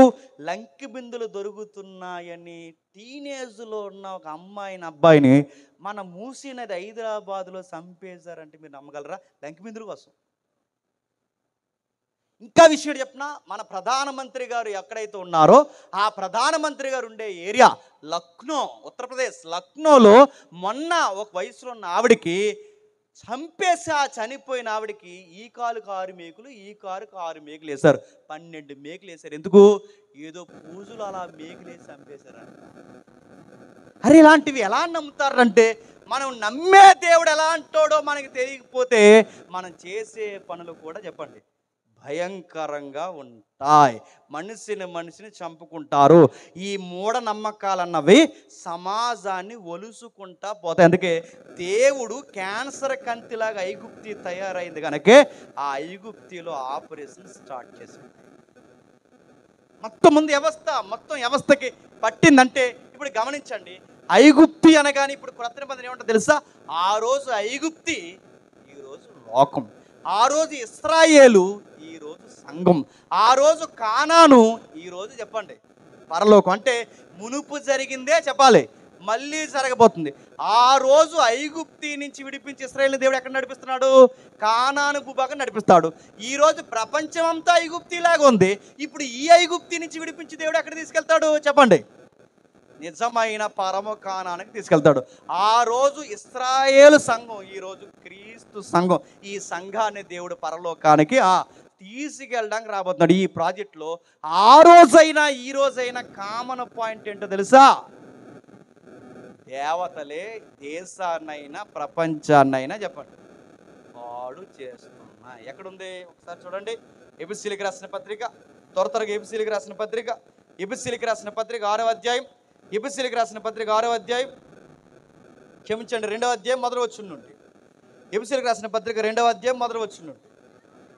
మీ అపరాధముల చేతను పాపముల చేతను మీరు చచ్చిన వారై ఉండగా, ఎందుకు అపరాధాల చేత పాపాల చేత చచ్చిపోయాం కింద చెప్తున్నాడు చూడండి. మీరు వాటిని చేయించు వాయుమండల సంబంధమైన అధిపతిని అనగా అవిధేయులైన వారిని ఇప్పుడు ప్రేరేపించు శక్తికి బాగా వినాలి. ఒక ఆకారం వెనకాల ఉన్న ఈ దయ్యంగాడి చేసే పని ఏంటో తెలుసా? జనాల్ని ప్రేరేపిస్తాడు. ఎలా ప్రేరేపిస్తాడు? ఎవడికి ఎలా నచ్చితే అలా ప్రేరేపిస్తాడు. ఐగుప్తిని అలాగే ప్రేరేపించాడు. ఇప్పుడు ఐగుప్తినే కాదు, ప్రపంచాన్ని ప్రేరేపిస్తున్నాడు. ప్రేరేపించట్లేదు? ఎవరికి ఎలా నచ్చితే అలా చదువుకున్నోడిని ఎలా పాడు చేయాలో అడిగి తెలుసు, చదువు లేని వారిని ఎలా పాడు చేయాలో తెలుసు, సంసారాన్ని ఎలా పాడు చేయాలో తెలుసు, స్నేహాన్ని ఎలా పాడు చేయాలో వాడికి తెలుసు, సంఘాన్ని ఎలా పాడు చేయాలో వాడికి తెలుసు. ఒక్కటేంటి, వాడికి సర్వ జిత్తులు మారి నక్కేసాలన్నీ వాడికి ఉన్నాయి. వాడు ప్రేరేపిస్తాడు. ఎలా ప్రేరేపిస్తాడు? నీ ప్రాణం పోయేంత వరకు ప్రేరేపిస్తాడు. చాలామంది ఈ మధ్యకాలంలో ఎక్కడ లేని బాధ ఏంటో తెలుసా? మాట్లాడితే చచ్చిపోతాను అంటున్నారు. ఇంకేమనకూడదు. ఏమన్నా అనుకోండి, లోపల పోతారు, తలుపులు వేసుకుంటారు, ఇంకా రాము అంటారు, లైట్ ఆపేస్తారు, లైట్ ఆపేసి లోపల ఉంటారు, అలా సైలెంట్గా కూర్చుంటారు. నేను చెప్తున్నాను, సీరియస్గా తీసుకోండి. ఎవడైతే ప్రాణం మీద ఇరువు లేకుండా ఒంటరిగుండి చచ్చిపోయే థాట్స్ తెచ్చుకుంటారో వాడి దగ్గరికి ఎగేసుకుని వచ్చేది ఎవడు చెప్పనా? ఆడొస్తాడు. ఆడి పేరు చెప్పండి, సాతానుగాడు. ఆడి ఖచ్చితంగా వస్తాడు. ఆడంటాడు చచ్చిపో. ఈ మాట నువ్వు కాబట్టి భరిస్తున్నావు, ఎవరైనా అయితే భరిస్తారా? చచ్చిపోవాలి. కానీ నీకు చచ్చిపోవాలనే ఫీలింగ్ ఎక్కువ. తాగే ఆ పురుగుల మందు తాగే, అదిగో ఫ్యాన్ ఖాళీగా ఉంది చూడు, గ్యాస్ ఖాళీగా ఉంది చూడు, వెళ్ళిపో బీచ్లోకి పోయి దూకే, ఏదో ఒక పని. ఇంత గౌరవం పోయిన తర్వాత ఇంక ఉండడం దేనికి? ఆడి రేపేస్తాడంటాడు. వాడుకుండే దరిద్రం ఏంటి చెప్పిన? ఆడు స్వయంగా చంపలేడు, వాడు వచ్చి మన పీక బిగించలేడు. దేవుడు ఆడికి అంత శక్తిని ఇవ్వలేదు. కానీ వాడికి ఒకటి మాత్రం ఉంది, బుద్ధి అని చెప్పండి, ప్రేరేపిస్తాడు. చచ్చిపోతే చూడండి, సూసైడ్ చేసుకున్నాను ఎవరి దగ్గర అయినా మీరు వెళ్ళి చూడండి. వీరు చనిపోయే ముందు 1 గంట 2 గంటలు బతుకుతారు హాస్పిటల్లో. ఈ చనిపోయే ముందు 1 గంట 2 గంటలు బతికినప్పుడు వాళ్ళ దగ్గరికి వెళ్ళి అడగండి, ఎందుకు ఇలాంటి పని చేశాడని అడిగితే ఆడేమంటాడు చెప్పనా? అసలు ఎందుకు అలా చేశాను ఆ టైంలో నాకే తెలియదు అంట. నీకు తెల్ల మాకు తెలుసు. ఆ టైంలో ఎందుకు అలా చేశాను? నువ్వు ఒంటరిగా ఉండడమే తప్పు, ఆ చీకట్లో కూర్చోవడం ఇంకా తప్పు, ఆ టైంలో అలా ఒంటరిగా ఎవరి మాట వెనకంటే ఉండడం ఇంకా తప్పు. అందుకే ఆడొచ్చాడు, నేను రేపాడు, నీకు దిగించాడు.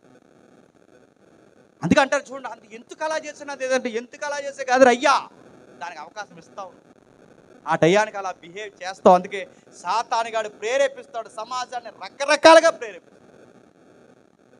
వీడు ఎక్కడైతే ఉన్నాడు అక్కడ. అందుకే ఐగుప్తిలో కూడా ఉన్నాడు. ఐగుప్తి సంస్కృతి మొత్తం పాడు చేశాడు.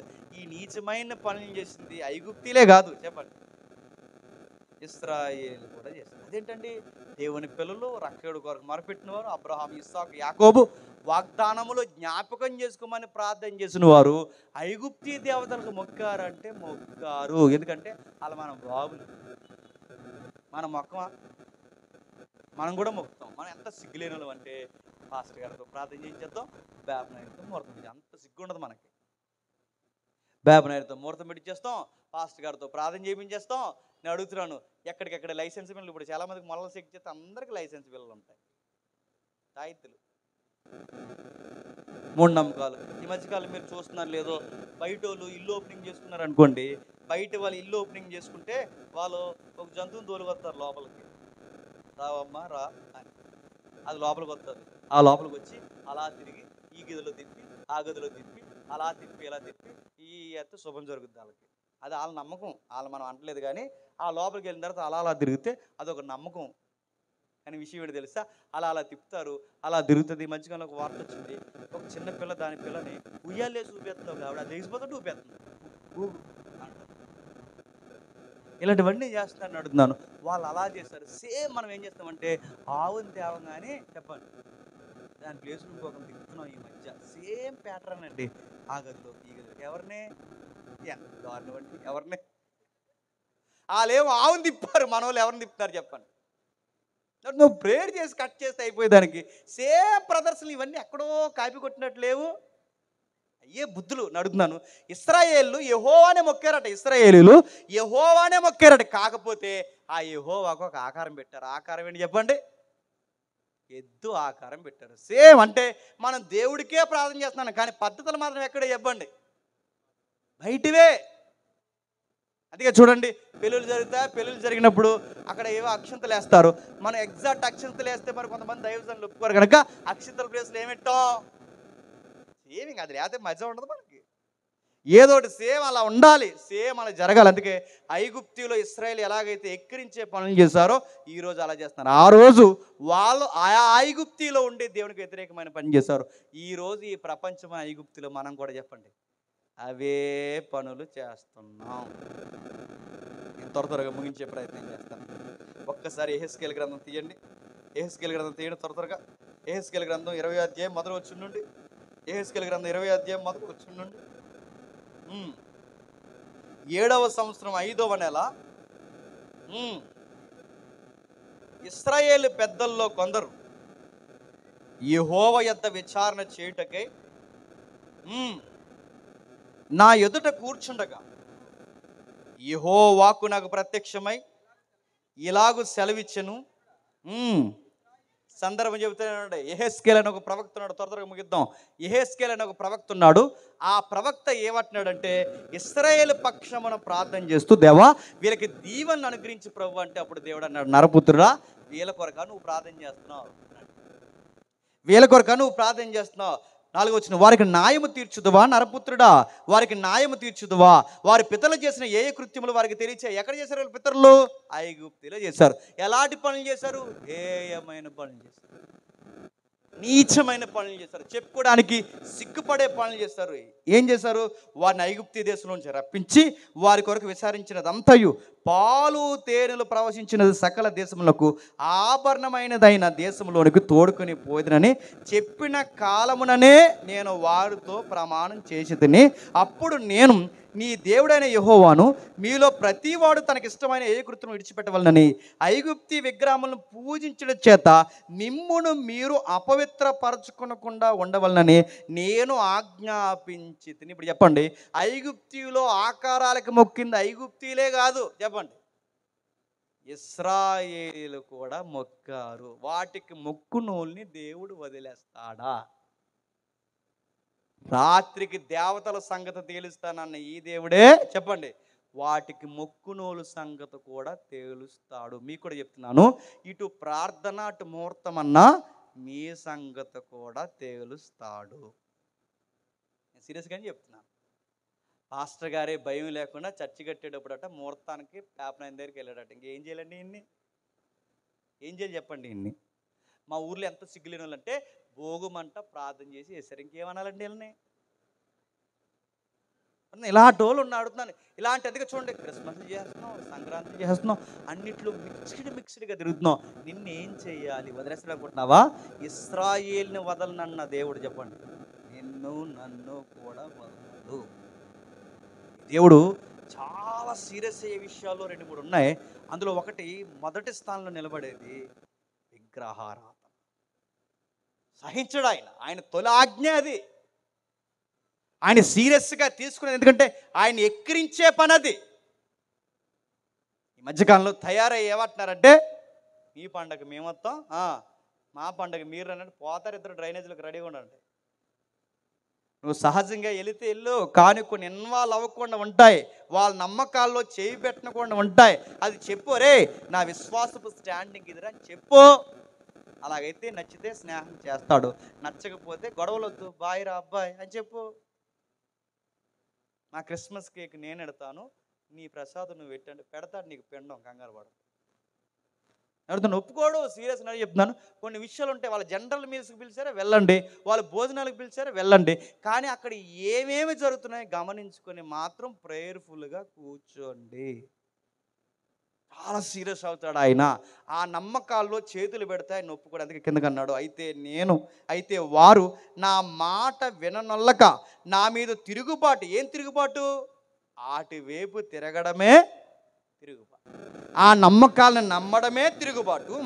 తమకిష్టమైన ఏ కృత్యములు చేయటం మానలేదు, ఐగుప్తి విగ్రహములు పూజించటం మానలేదు కనుక వారు ఐగుప్తి దేశంలో ఉండగానే నా రౌద్రము వారి మీద కుమ్మరించి నా కోపం వారి మీద తీర్చుకొందునని అనుకోండి. ఇప్పుడు చెప్పండి, దేవుడు చంపేయాలనుకున్నది ఐగుప్తీలనే కాదు, చెప్పండి, ఇశ్రాయేలును కూడా తీసేస్తాడు. అందుకే చెప్తాను, ఉంటే పూర్తిగా దేవుళ్ళో లేదా పూర్తిగా లోక నమ్మకాల్లో, అటు ఇటు ఉంటే ఈయనకి నచ్చదు. ఉంటే పూర్తిగా దేవుళ్ళో ఏది చేసినా ప్రార్థనాపూర్వకంగా చేయి.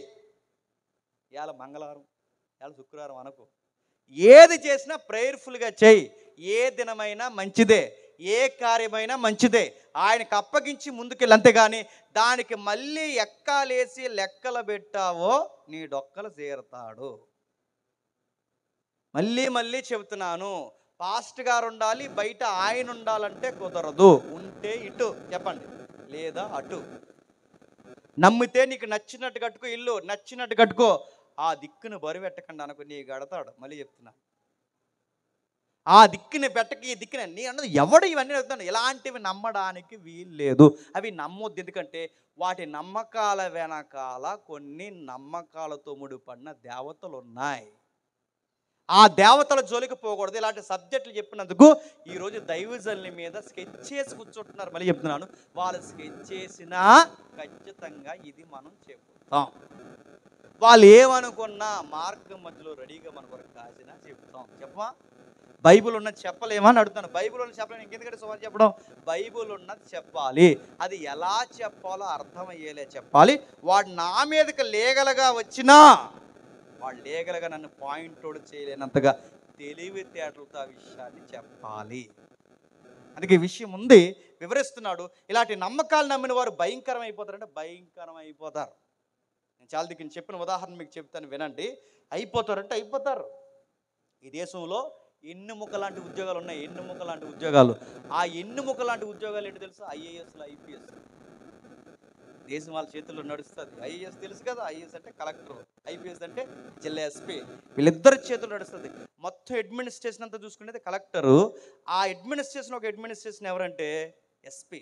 వీళ్ళిద్దరు బాగా నడుతుంది. ఇదంతా ఏ కేటగిరీలో ఉంటుంది అంటే గ్రూప్ 1 కేటగిరీలో ఉంటుంది. అలాంటి గ్రూప్ చదివే ఒక అమ్మాయికి ఈ మధ్యకాలంలో కేరళ కోర్టు ఉరిశిక్ష వేసింది. ఇటు గ్రూప్స్ చదివే అమ్మాయికి ఉరిశిక్ష ఎందుకు వేశారు? ఆ అమ్మాయి పేరు గ్రీష్మ. ఎందుకు ఉరిశిక్ష వేశాడంటే ప్రియుడికి కూల్ డ్రింక్లో పురుగుల మందు కలిపేసి. అదేం పని పిల్ల, నువ్వు చదివేమో ఐఏఎస్, ఐపీఎస్ అంటే కలెక్టర్కి, ఎస్పీకి చదువుతున్నావు. ఇలాంటి ఉన్నతమైన చదువు చదివి ప్రియుడికి పురుగుల మందు ఎందుకు కలిపేశావంటే ఆ అమ్మాయి దగ్గర ఒక స్టోరీ ఉంది. ఏంటి ఆ స్టోరీ అంటే, వాళ్ళ జాతకాలు బాగా నమ్ముతారంట. ఏమి నమ్ముతారు? జాతకాలు బాగా నమ్ముతారట. అమ్మాయికి మ్యాచింగ్స్ వచ్చాయి. ఆ మ్యాచింగ్లో మంచి మ్యాచింగ్ ఏంటంటే ఆర్మీ ఆఫీసర్ సంబంధం వచ్చింది. ఏ సంబంధం? ఆర్మీ ఆఫీసర్ సంబంధం. ఇప్పుడు ఆర్మీ ఆఫీసర్ సంబంధం వచ్చింది. ఇప్పుడు ఆర్మీ ఆఫీసర్ సంబంధం అమ్మాయికి బాగా నచ్చింది. లైఫ్ సెటిల్ అయిపోద్ది, ఫైనాన్షియల్గా బాగుంది, అంతా లగ్జరీగా ఉంటుంది అనగానే మరి ఆల్రెడీ ఒక లింక్ ఉంది కదా ఈ అమ్మాయికి. ఎవరు? ప్రేమికుడు. నాకు వద్దు, మా పేరెంట్స్ ఒప్పుకోవట్లేదు, ఇంక జరిగిందంతా ఒక పీడకలుగా మర్చిపోతాం అని చెప్పండి. ఇలాగ చెప్తారు కదా, ఓ పీడకలుగా మర్చిపోతాం, ఇంక నీ దారి నీది, నా దారి నాది అనగానే అలవాటైనాడు ఆగుతాడా? నహీ జిందగీ అన్నాడు. నీ దండం పెడతాను, నన్ను వదిలేరు అంతే. వదలనన్నాడు. తిరుగుతున్నాడు. ఆయన ఓళ్ళలో పెట్టింది. ఈ లోపల సంబంధాలు చూసింది.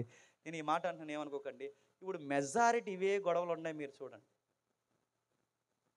ఆడవాళ్ళు అలా ఉన్నారు, మగవాళ్ళు అలాగ ఉన్నారు. మొత్తం మీద ఆయన పక్కన పెట్టింది, ఇక్కడ సంబంధం ఓకే చేస్తుంది.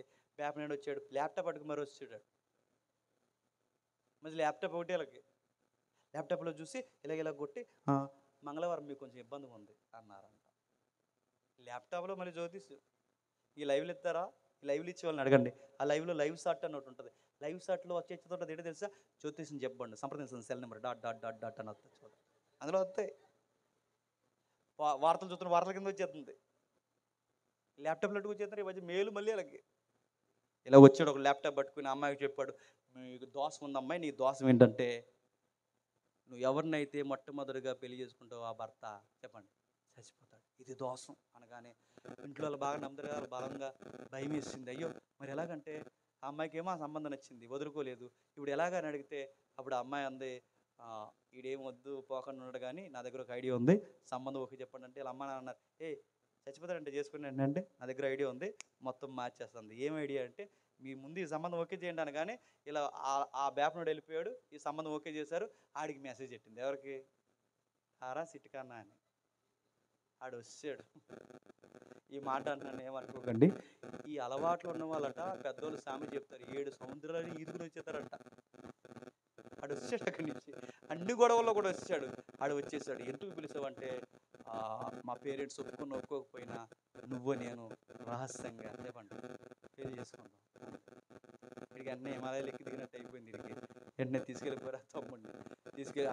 ఆవిడ తీసుకెళ్ళింది. ఎక్కడో గుళ్ళోనే ఎక్కడో గోపురంలో ఎక్కడో పెళ్లి చేసుకుంది. ఆ పెళ్లి చేసి ఇంటికి వచ్చింది. ఆ ఇంట్లో కూర్చున్నారు. ఇంట్లో ఎవరు లేరు. ఆ రోజు అంత పెద్ద స్కెచ్ అది. ఆ ఇంట్లో ఎవరు లేరు. సరిగ్గా దాహం వేస్తుందా, డ్రింక్ తాగుతావా అని అడిగింది. తాగుతాను అన్నాడు. ఆ డ్రింకులు అప్పటికే రెడీగా పెట్టింది. పురుగుల మందు కలిపి పట్టించేసింది. చచ్చిపోయాడు. నీకు చేసుకుంటా అని చేసుకోవచ్చు కానీ ఈయన్ని ఎందుకు చంపేసాను అడిగితే స్టేట్మెంట్లో ఏమిచ్చిందంటే, పోలీస్ స్టేట్మెంట్ ఏమిచ్చిందంటే, నాకు దోషం ఉంది కనుక నా తొలి భర్త చచ్చిపోవాలి కనుక, ఆ చచ్చిపోయే తొలి భర్త ఆర్మీ ఆఫీసర్ అవ్వకూడదు కనుక ఆ పోయేవాడు ఎవడు పోవాలి, వీడు ఎలాగ నన్ను ఇబ్బంది పెడుతున్నాడో ఈయన్నే ముందు పెళ్లి చేసుకుని వీడు ఇంకా పోడు కాబట్టి నేనే పోయేలా చేసేసాను. ఈ పని చేసింది ఎవరు తెలుసా? గ్రూప్స్ చదువుతున్న అమ్మాయి. అంటే గ్రూప్స్ అంటే దేశానికి ఎన్ని మొక్కలాంటోళ్ళే ఇలాంటివి నమ్మితే, డాక్టర్లు లాంటి వాళ్ళు ఇలాంటివి నమ్మితే, చదువర్లు ఇలాంటివి నమ్మితే నడుతున్నాను, ఇక సామాన్యులు ఈ నమ్మితే ఇంక ఈ దేశం ఎలా ఉంటుంది చెప్పండి. అంటే ఎంత చదువున్నా నమ్మకాలు సరైనవి కాకపోతే సమాజానికి నష్టమే మిగులుతుంది. ఇదే ఉదాహరణ. మీరు చూసారు లేదో, ఎంఆర్ఓలు వాళ్ళ అమ్మ నాన్న ఎంఆర్ఓ అనుకుంటా, పెద్ద క్యాడర్లు ఉన్నారు. వాళ్ళ మమ్మీ ఏదో క్యాడర్, వాళ్ళ నాన్నగారు ఎంఆర్ఓ అనుకుంటా.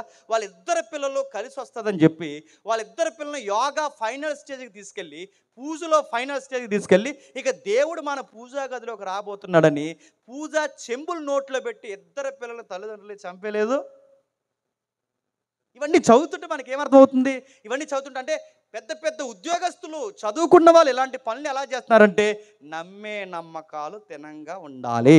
ఆ నమ్మకం వెనకాల నిజమైన దేవుడు లేడనుకోండి, చేసే పనులు గుర్తుపెట్టండి, నరహత్యలకు దారితీస్తాయి, ప్రమాదాలు అయిపోతాయి. అందుకే దేవుడికి ఆ విషయం తెలుసు కనుకే రాత్రికి రాత్రే దేవుడు ఏమన్నాడు తెలుసా? ఈ ఐగుప్తీ దేవతలందరికీ చెప్పండి తీర్పు తీరుస్తాను. మరి ఐగుప్తీ దేవతలందరికీ తీర్పు తీరుస్తున్నాడు. ఎవరికి తీర్పు తీరుస్తావు? వాటిని నమ్మినోళ్ళు కూడా తీర్పు తీరుస్తాను. ఇప్పుడు ఎవరు నమ్ముతున్నారు? ఐగుప్తీలు నమ్ముతున్నారు చెప్పండి, ఇశ్రాయేలు నమ్ముతున్నారు. మరి ఇశ్రాయేలు నశించిపోకూడదంటే ఏం చేయాలి? పితరులకు ఇచ్చిన మాటను జ్ఞాపకం చేసుకుని వాళ్ళకు ఒక రాయితీ ఇచ్చాడు. ఆ రాయితీ పేరే పస్కా. ఏంటది? పస్కా. ఆ పస్కా చేయాలి. ఏం చేయాలి? మొదటి నెల 14వ తారీఖు సాయంకాలం మందు ప్రతి కుటుంబం గొర్రె పిల్లని తెచ్చుకుని ఆ గొర్రె పిల్లని వధించి ఆ రక్తాన్ని అడ్డు కొమ్మకి నిలువు కొమ్మకి రాసి ఆ మాంసాన్ని ఏ కుటుంబం అయితే భుజిస్తాదో ఆ రాత్రి మరణదూత మీ ఇంటికి రాకుండా చెప్పండి దాటిపోతుంది. ఇది మీకు అర్థమైతే గమనించండి. సేమ్ ముందు ఏదైతే జరిగిందో చెప్పండి, మళ్ళీ అదే జరగబోతుంది. ముందు ఏదైతే జరిగిందో అది జరుగుతుంది. అంటే రెండవ రాకడలో సేమ్ అదే జరుగుతుంది. అంటే సేమ్ అదే జరుగుద్ది, అదే జరగబోతుంది. అందుకే మీరు కొరింథీ పత్రిక కానీ, గలతీ పత్రిక కానీ, పౌలు పత్రికలు కానీ మీరు చదువుతుంటే దేవుడు తన శత్రులను తన పాదపీఠముల కింద చెప్పండి ఉంచుకోవడానికి రాబోతున్నాడు. తన శత్రువులు ఎవరండి? దేవుని శత్రువులు బీజేపీ వాళ్ళు కాదు, గుర్తుపెట్టుకోండి. దేవుని శత్రువులు ఎవరు? ఈ రాజకీయ బలగాలు కాదు. దేవుని శత్రువులు అంటే ఈ వెనకాలి వ్యవస్థలను పాడు చేస్తున్న ఒకడు ఉన్నాడు, వాడి పేరు వాడు సాతానుగాడు, వాడు సమూహం, వాడు దేవునికి శత్రువులు. ఆ శత్రువుని జయించడానికి దేవుడు రెండవ రాకడలో చెప్పండి రాబోతున్నాడు. ఆ రోజు ఐగుప్తిలో వాళ్ళ సంగతి తేల్చడానికి వచ్చాడు. మళ్ళీ రెండవ రాకడలో ఇప్పుడు ప్రపంచానికి పట్టిందే దురాత్మ, దీని సంగతి తేల్చడానికి రెండవ రాకడలో రాబోతున్నాడు. ఎక్కడుంది? గలతీయులకు రాసిన పత్రిక ఒకసారి చూడండి. గలతీయులకు రాసిన పత్రిక 4వ అధ్యాయం, మొదటి అధ్యాయం 4వ వచనం. గలతీయులకు రాసిన పత్రిక మొదటి అధ్యాయం 4వ వచనం.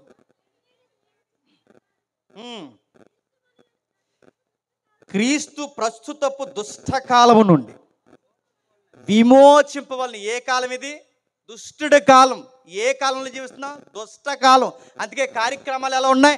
అన్ని దుష్ట కార్యక్రమాలు ఎక్కువైపోయాయి. మీరు నమ్ముతున్నారు లేదో, కౌగిట్లున్న భార్యని 70 ముక్కలు నరికాడంటే ఆయన ఏమనాలి? ఆ నీతిమంతుడు అంటారు, ఏమంటారు చెప్పండి? దుష్టుడు. సొంత భర్తనే చంపేసి 15 ముక్కలు కోసేసి ఆడిని పట్టుకెళ్ళి సిమెంట్ డబ్బాలో కప్పేడేసిందంటే ఇంకేమనాలి చెప్పండి?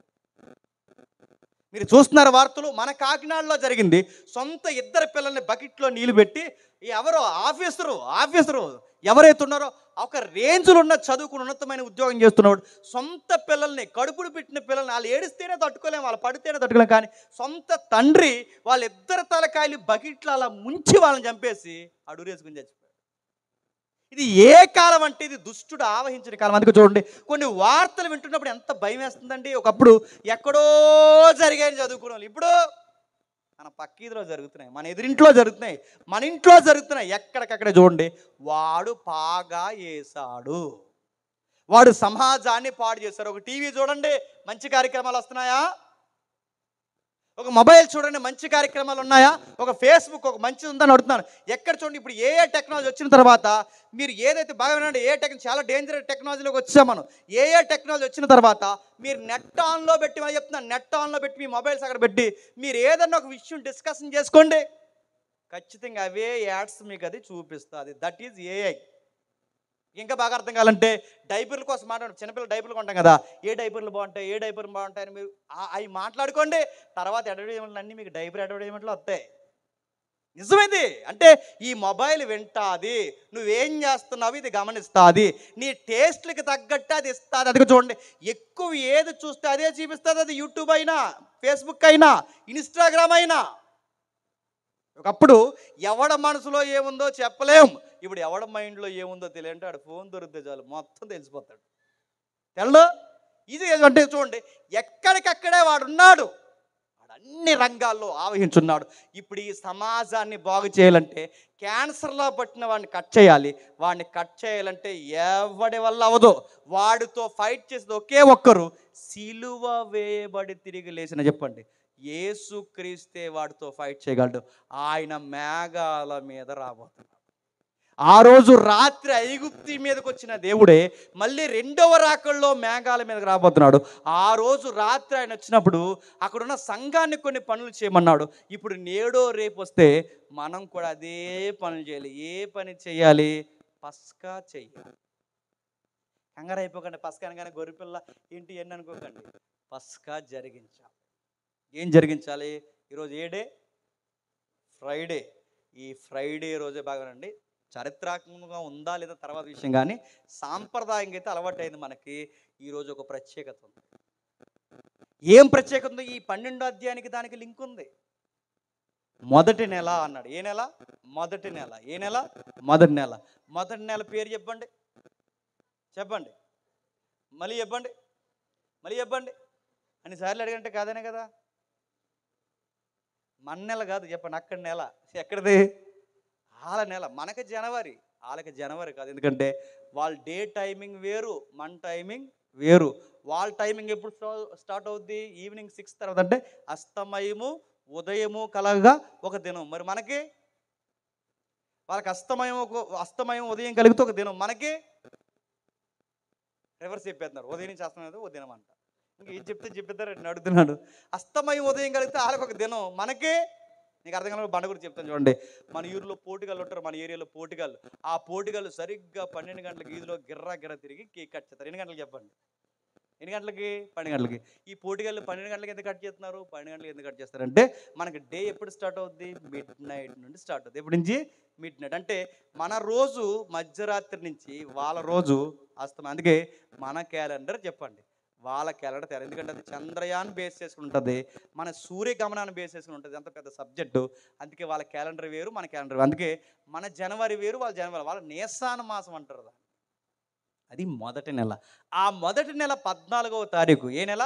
మొదటి నెల 14వ తారీఖు. ఆ మొదటి నెల 14వ తారీఖు సాయంకాలం మందు గొర్రెపిల్లని చంపాలి. ఏ తారీఖు? మొదటి నెల 14 సాయంకాలం మంది. ఇప్పుడు బాగా వినండి. ఆ రోజు ఆ గొర్రెపిల్లని చంపి ఆ రక్తం వెనకాల దాక్కుంటే కానీ ఆ దేవతలతో పాటు నశించిపోకుండా ఇశ్రాయేలు బతికారు. రెండవ రాకడలో మళ్ళీ దేవతలకు తీర్పు తీర్చడానికి దేవుడు రాబోతున్నాడు. అప్పుడు మనం నశించిపోకుండా ఉండాలి అంటే ఈ సాయంకాలం మందు మన కొరకు గొర్రెపిల్ల చనిపోయింది. 14వ తారీఖు సాయంకాలం మంది చనిపోయింది. అందుకే చూడండి, యేసుప్రభు వారిని ఉదయం 9 గంటలకు సిలివేస్తారు, 12 గంటలకు చీకటి పడుతుంది, 3 గంటలకి చనిపోతాడు. అందుకే సాయంకాలం మందే చంపాలి. దేన్ని? గొర్రెపిల్లని సాయంకాలం మంది చంపాలంటే ఆ గొర్రెపిల్ల ఇప్పుడు ఈ చూచాయకున్న ఈ గొర్రెపిల్లని 3 గంటలకు ఎందుకు చంపుతారంటే నిజమైన పస్కా గొర్రెపిల్ల ఎన్ని గంటలకు చనిపోతుంది చెప్పండి? అందుకే యేసుప్రభు ఎన్ని గంటలకు చనిపోయి చెప్తున్నా? 3 గంటలకు చనిపోయాడు. 14వ తారీఖు. అందుకే ఆయన చనిపోయింది కూడా ఏ పండుగలో చనిపోయాడు చెప్పండి? పస్కా టైంలో చనిపోయాడు. పైగా ఏమన్నాడంటే ఆ గొర్రెపిల్ల అధ్యాయం మీరు ఇంటికి వెళ్ళి చదవండి. ఆ గొర్రెపిల్ల ఒక ఎముకైనా ఇరవద్దన్నాడు. అందుకే చూడండి, కుడివైపు దొంగ కాళ్ళు ఇరగొడతారు, ఎడంవైపు దొంగ కాళ్ళు ఇరగొడతారు, కానీ ఎవరి కాళ్ళు ఇరగొట్టలేరు చెప్పండి? ఎందుకంటే ఆ గొర్రెపిల్ల ఎముక చెప్పండి ఇరగకూడదు. అందుకే ఆయన ఎముక ఇరగలేదు, ఇరగకూడదు. పైగా ఆయన మాంసాన్ని భుజించాలి, రక్తాన్ని పూసుకోవాలి. అక్కడ ఆ గొర్రెపిల్ల మాంసాన్ని భుజించాలి, రక్తాన్ని పూసుకోవాలి. ఈరోజు అడుగుతున్నాను, ఇప్పుడు మనం కూడా మాంసాన్ని భుజించాలి. ఎక్కడ భుజిస్తాం? రొట్టె ద్రాక్ష రసంగా తీసుకుంటాం. మీకు బంపరాపు రొట్టె ఇస్తున్నాను, జ్ఞాపకం చేసుకోండి. నేడో రేపో రాకడ జరిగితే అందరికి కాదు కానీ ఇంకా బాప్టిజాలు ఎవరైతే తీసుకోలేదో మీకు ఉంది దీపావళి, రెడీగా ఉండండి. నేను సీరియస్గా చెప్తున్నాను. మిమ్మల్ని బెదిరించడానికో మిమ్మల్ని కంగారు పెట్టడానికి కాదు. రెండవ రాకడలో ఎవడు బతికి బట్ట కడతాడంటే రొట్టె. అంటే ఆ రోజు ఆ గొర్రెపిల్ల శరీరాన్ని ఎలాగైతే తిన్నారో ఇప్పుడు ఈ గొర్రెపిల్లకి సాదృశ్యమైన ఈ రొట్టెని ఎవడైతే భుజించే రక్తాన్ని స్వీకరిస్తాడో వాడే రెండవ రాకడలో బతుకుతాడు. ఇంకా బాప్టిజాలు లేకుండా ఎవరైతే ఉన్నారో ఐగుప్తి బడితి పూజ రెడీగా ఉంటుంది, మీరు సిద్ధమైపోండి. మాకు ఇంకెవడో చెప్పాల్సిన అవసరం అంటే మీకు ఇంకెవడో చెప్పడు. ఈ సభలో ఈ రాత్రి ఒకవేళ బాప్టిజం లేని నీతోనే నేరుగా దేవుడు మాట్లాడుతున్నాడు. ఆయన ఈ రోజే రాజు పరిస్థితులు చూస్తుంటే అర్థమవుతున్నాయిగా. సేవకులను కూడా ఉండవట్లేదు, సత్యం చెప్పనివ్వట్లేదు, ప్రేమ లేదు, భయం లేదు, సంసారాలు బాలేదు, స్నేహాలు బాలేదు, ఎక్కడికక్కడే నమ్మకాలు లేవు, ఎక్కడికక్కడ హత్యలు పెరిగిపోయాయి, కీడు పెరిగిపోయింది. ఇలాంటి టైంలో ఇవన్నీ చూస్తుంటే ఈ ప్రపంచం నాశనం వైపుగా నడుస్తుంటే ఏం ఎదుర్కోబోతుంది? రాకడిని ఎదుర్కోబోతుంది. ఈ పరిస్థితులను చూస్తుంటే ఏమర్థం అవుతుంది? ఇక త్వరలోనే ప్రభు వచ్చేసేలా చెప్పండి ఉన్నాడని అర్థం అవుతుంది. బైబిల్ పండితులు అంచనా వేశారు, నేను ముగిస్తాను. బైబిల్ పండితులు అంచనా వేశారు. అంచనా ప్రకారం ఏంటో తెలుసా? సుమారు ప్రవచనాలన్నీ నెరవేరిపోయాయట. ప్రవచనాలన్నీ నెరవేరిపోయాయి. ఇక నెరవేరవలసిన 7 ప్రవచనాలు ఉన్నాయని ఎప్పుడో రాశారు. అవి నెరవేరిపోయాయో నెరవేరుతున్నాయో ఇంకెవరికి తెలియదు. మొత్తానికి ప్రవచనాలు మొత్తం మీద అన్నీ నెరవేరిపోయాయి, నెరవేరిపోతున్నాయి. ఇక నెరవేరిపోయిన తర్వాత ఇక మిగిలేదు ఒక్కటే చెప్పండి, తెల్లని గుర్రాల మీద చెప్పండి ఆయన వచ్చేస్తాడు. నమ్మిన వారు ఎత్తబడతారు, నమ్మని వారు ఎడవబడతారు. చెప్పిన మాట విన్నవాడు మరణదూతకు దొరకకుండా ఆ రోజు ఎలా తప్పించుకున్నారో మళ్ళీ మరణానికి దొరకకుండా తప్పించుకుంటారు. ఆ చెయ్యాల్సిన పని ఏంటంటే బాప్టిజం తీసుకోవాలి, ప్రభురాత్రి సంస్కరణలో చేతులు చెప్పండి ముంచాలి. ఇది ఎవడైతే ఈ పౌరుషత్వాన్ని కలిగి ఉండడో వాడు ఉరుతాడు, ఆడే మెడలో వేసుకుని తిరుగుతున్నాడు.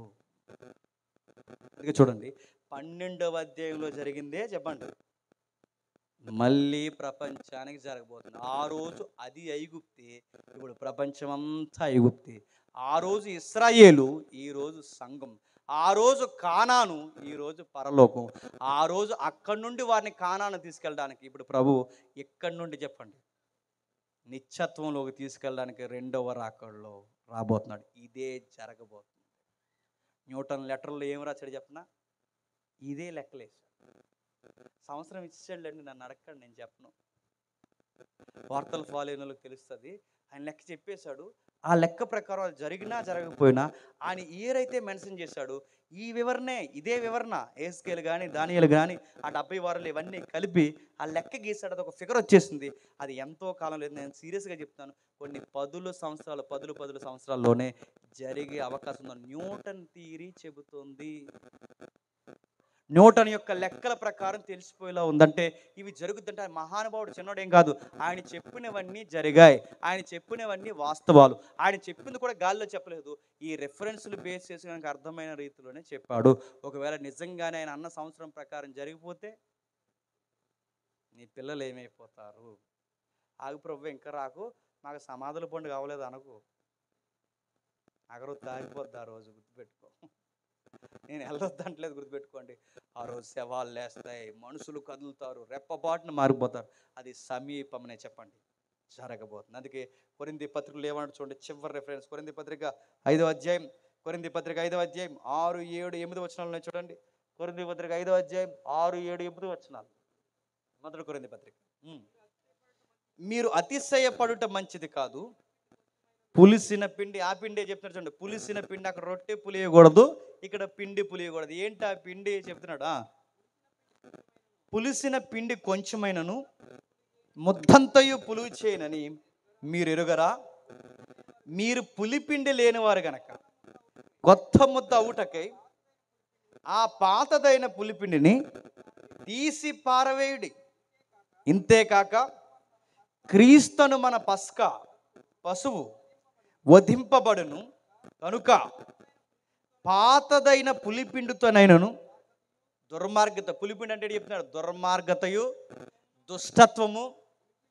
పులిపిండితో, ఇప్పుడు చెప్పండి, పులిసిపోయిన పిండి అంటే దుర్మార్గము దుష్టత్వం. ఇప్పుడు చెప్పండి, ఈ దుష్టమైన కార్యక్రమాల్లో దుష్ట స్నేహాలతో ఎవరైతే ఉంటారో వీళ్ళందరూ ఏ పిండి చెప్పండి? పులిసిపోయిన పిండి. అంటే ఆ రోజు ఎవరు బతుకుతారంటే పులిపిండి లేని వారు. గొర్రెపిల్ల రక్తాన్ని మాంసాన్ని ఎవరైతే భుజిస్తారో చెప్పండి వాళ్ళ బతుకు. ఇప్పుడు మన పస్క ఏంటో తెలుసా? ప్రభు అయిన యేసుక్రీస్తు వారి ప్రభురాత్రి భోజనంలో పాల్గొన్నారు. ఇదే నిజమైన పస్క. ఈ కార్యక్రమంలో ప్రతి ఆదివారం తీసుకుంటున్నారో నెలకి ఎప్పుడు తీసుకుంటున్నా నాకైతే తెలియదు, కానీ మొత్తం మీద నీకు ఆ సంస్కరణలో పాలు పంపులు ఉండాలి. సరిగ్గా ఆ టైంలో అన్నారట, చప్పగా ఉంది అన్నారట. ఉంటుంది రాసి చప్పగా ఉంది, ఉప్పు లేదు, అట్లు ఏంటది చపాతీలో నడుతుంది. సరిగ్గా చప్పగా ఉంది అన్నప్పుడు వచ్చేయాలండి. నడుతుంది. ఏ ఉద్దేశంతో తీసుకుంటున్నావు? ఆయన వస్తే నేను రక్షించేది ఒకటే, చప్పగుందా తీయగుందా కాదు, ఆ సంస్కరణలో ఉన్నావా లేదా? ఎవరు ఉండాలి? అక్కడ ఉన్నారట కుటుంబం అంతా ఉండాలన్నారు. అక్కడ ఎవరు? కుటుంబం అంతా.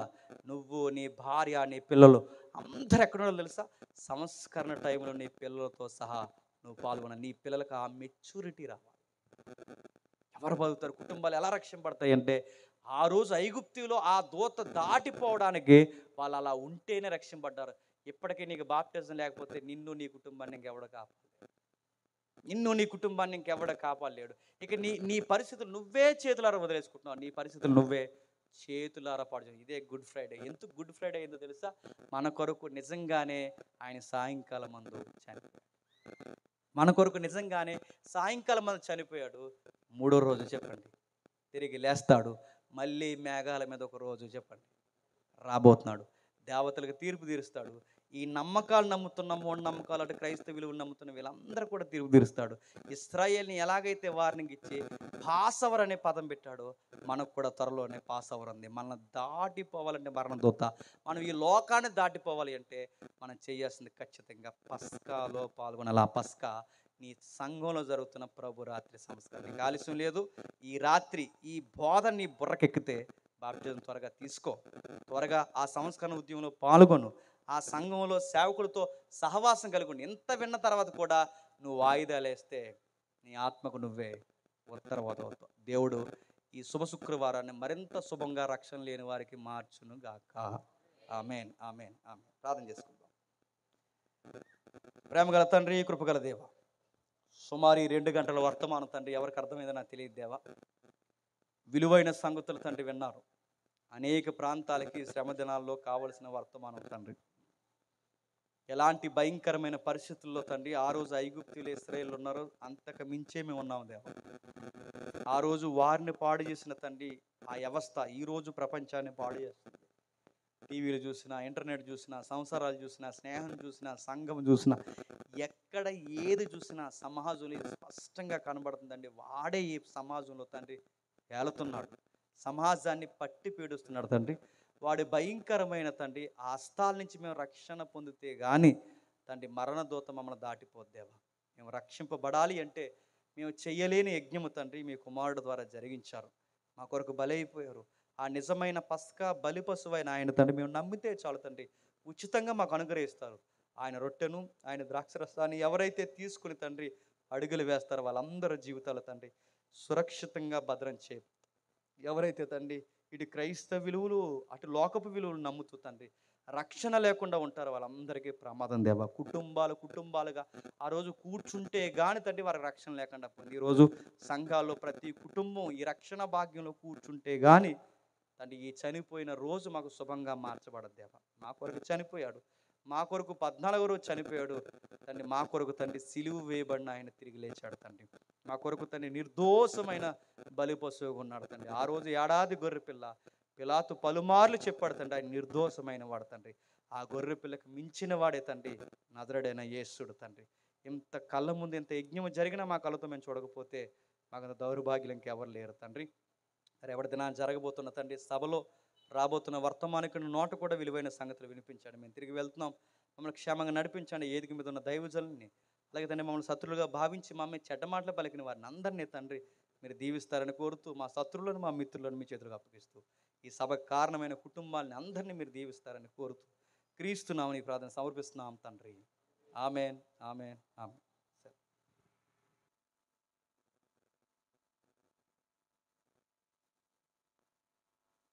అందరూ చప్పట్లు కొడదామండి.